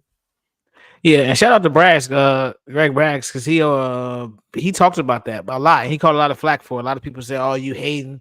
You don't want to see Justin be great." Now Braggs he was like, "Nah, bro, I'm just telling you what I see. Like, the passing game looks bad, and it was bad. Even despite it's crazy you have a bad passing game. You had 2 people have career years, but I think the expectation for the offense 12 to 15. I feel you, and I hear you with the whole I don't see top 10. Fuck that. I see a top 10 offense. I'm not saying I don't see it. I'm just saying I'm not expecting it. There's a lot of great offense in the NFL. Yeah, I expect it. I'm not gonna lie to you. I expected it. This is a culmination of what you've been building. Obviously, as Caleb goes on, he will have better seasons, but you don't like to predict these type of things, but I can see him having a Cam Newton type of rookie season where he really lights it up. like because of the weapons, because of the weapons in the schedule we have. So it's gonna be very favorable for us. And so as long as he gets in, take care of his business, and stays healthy, that's gonna be key. Keeping him healthy, keeping him upright. Even though he said he can't play on the move, playing off script is one of his strengths. But he's talked constantly about how Aaron Rodgers is somebody he models himself after, and we all watched Aaron Rodgers. Yeah, he played off script, but at the same time, he was in that pocket, just really just dissecting people. And so I'm expecting a lot of things from them. When you have the wide receiver room again, the wide receiver room you have, the running back room you have, the tight end room you have, you're set at the skill positions. So it's one of those things where it's like, no, I should see a really really good offense, no matter what happens. Yeah, I agree with that, man. Last topic, and then we're gonna get up out of here for the weekend. Let's talk about areas of concern. We had a great draft, knocked a lot of things out of the park. Offense is pretty solid. Mikey, what's like an area or areas that probably still concern you, at least on May 3rd of 2024 with this roster? I got two. I'll start with one. Um, Tevin Jenkins' health, the health of the O line. Just because Tevin Jenkins and Nate Davis are critical component to the offensive line. I worry about what happens as far as if Tevin Jenkins go down, who is stepping in as the backup guard there. So that concerns me, and that's obviously something that we won't deal with until it comes up. But throughout his tenure with the Chicago Bears, it's come up every single year. So that's something that concerns me. And the other part is Matt Eberflus. It's all on Flus now.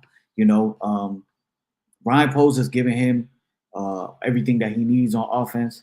He's giving him his guy at rookie quarterback. He's giving him two 1,000-yard wide receivers, giving him another wide receiver in Roma Dunze, two tight ends, running back. Got the what was considered the best available offensive coordinator in Shane Waldron. He got you somebody like Montez Sweat. He locked in Jalen Johnson. Kevin Byard at safety. You replace Bojack. That's a big move that nobody's really talking about. So it's all on Matt Eberflus right now, being able to show that he can coordinate all the pieces and go ahead and be a head coach of a winning football team, and not just 4 games or 7 games. Consistently we need to win games. We need to not be out coached. And if he's going to be calling the defense, then he needs to be on his shit. There can't be any more of those brain farts like there were in the Cleveland game, as there was in the Lions game. There can't be any of that. So the health of the offensive line, and then Matt Eberflus, being the final overall piece in the voice that's leading this team. That's one thing that worries me. Yeah, I mean, all the pressure's on Flus, and I thought that it was very, I don't know, poignant's not the word, but it was interesting that Poles like, nah, I ain't get that nigga an extension. Like he said, they're like, nah, I ain't get that nigga an extension. Basically, but still saying he had faith in him. But it's like, Flus, you have all the ingredients now. If you're the CEO head coach, I need you to let Waldron do his thing, and I need you to call that defense the right way. But more than Flus, because I really don't know if Flus is a good coach or a bad coach, my worries are still the front seven on both, like the trenches on both sides, offensive line and the defensive line. I'm not as big on this defense like everybody else is. Not saying that they're not good, and not to say that, I don't think they're going to be good this year. But I do think there's a lot of stat padding towards the end of that season. And so I don't want to take that and just automatically expect these niggas to be top 10 next year. I think Montez Sweat's going to really have to earn his check, because he's going to be in a lot of double teams this year because he doesn't have a running buddy. Now, you're expecting that Gervon Dexter can take a leap. Zach Pickens take a leap. Maybe you get something out of that kid you just drafted, but there's still a lot of question marks on the front seven. The offensive line is good if healthy. But one thing we've known so far is that Tevin Jenkins can't stay healthy. So that's my fear on both of those sides too. But outside of that, I don't really have that much of a fear because if the offense is putting up points, then the defense don't have to be lights out. If the offense is putting up points, then the offensive line doesn't have to be just straight up elite. And even though I thought they were decent last year, you can argue some of the sacks that were given up some of them were Justin's fault. So we're gonna see how Caleb adjusts to things like that as well. But for me, it would still have to be the trenches. Probably be my biggest area of concern, at least on May 3rd. Go ahead, Dante. Yeah, my biggest concern will probably, I can't even say it's honestly the defensive line because I think with a year of Montez Sweat, I think that the people around him will perform better. My biggest concern would probably have to be the offensive line, despite the fact that we've added the depth. Just knowing, how inconsistent Nate Davis was last year. Because even though, like he said, there were some sacks that were on fields, there were some sacks with dudes who just getting blown up, and there was nothing he could do with that. Bates has to hit on center, so we need to see how he performs. But Tevin is his health, and depth pieces are nice. With like, we should be past the point, like Mikey said. I feel like I'm in the same breath of if we're talking about we're past the rebuilding stage, we should be past the point of relying on replacement level players to do anything. Like so, obviously, we are still going to. I feel like Poles will still add to that offensive line because he's an offensive lineman at heart. So he'll continue to always look to upgrade that skill position, that skill group. So I think the offensive line is probably my biggest concern. I see what people say about the defensive line, but again, like I said, I think a year of Montez Sweat that'll stop some of that, and of course our secondary will perform better because we'll have more of a pass rush. And I agree with everybody else in the terms of Matt Eberflus. The losses we had, I mean, dropping defensive tackle, the defensive lineman back into coverage, like games where we would just go into a soft prevent, like we have a powerful offense that's going to sit here and battle with anybody. So just the decision making process. But hopefully, as he enters this year, he's learned more as a head coach and he's able to switch that up. Because if he's able to do that, then I mean, the sky's really the limit for this team. So I don't have too many concerns, things that I'm just like, oh shit, that's gonna be a problem. And I at this point, I really feel like that's not me being just pie in the sky, not paying attention. I think that's just the truth. It's not too many holes on this roster, and that's why you saw picks like the punter in the 4th round and shit like that. Because I think Ryan Poles feels the same way. Like they're the holes that we do have, he can plug them in free agency, and we continue to just build with the 9 draft picks we got next year. And he can fill in trade deadline. Trade deadline NFL is actually being used now. And that's how they got Montez. So we'll see. I do think that they're going to sign maybe a vet or two over these next couple months. We kind of hinted at that on Pat McAfee, but I'm just happy about the Bears, man. Like, we're legitimately happy about the Bears. I'm going to be in mini camp next Friday, so don't know if we're going to have a show next Friday because I don't know the schedule yet for next week, but I wouldn't bank on it. But we will be back on Monday. Appreciate everybody for watching. Y'all tolerating me sound like DLC right now. But just wanted to get another episode out to y'all, man. So y'all know to follow me on Twitter and Instagram at Barberchair Scott. You follow the Barberchair Network at BarberchairNet. Follow HB Media, HB Media TV on Twitter, at HB Media on Instagram. Of course, getting to on Mikey at Junior_Solito. Follow Dante at October Zone Tay. Gordon be back on Monday.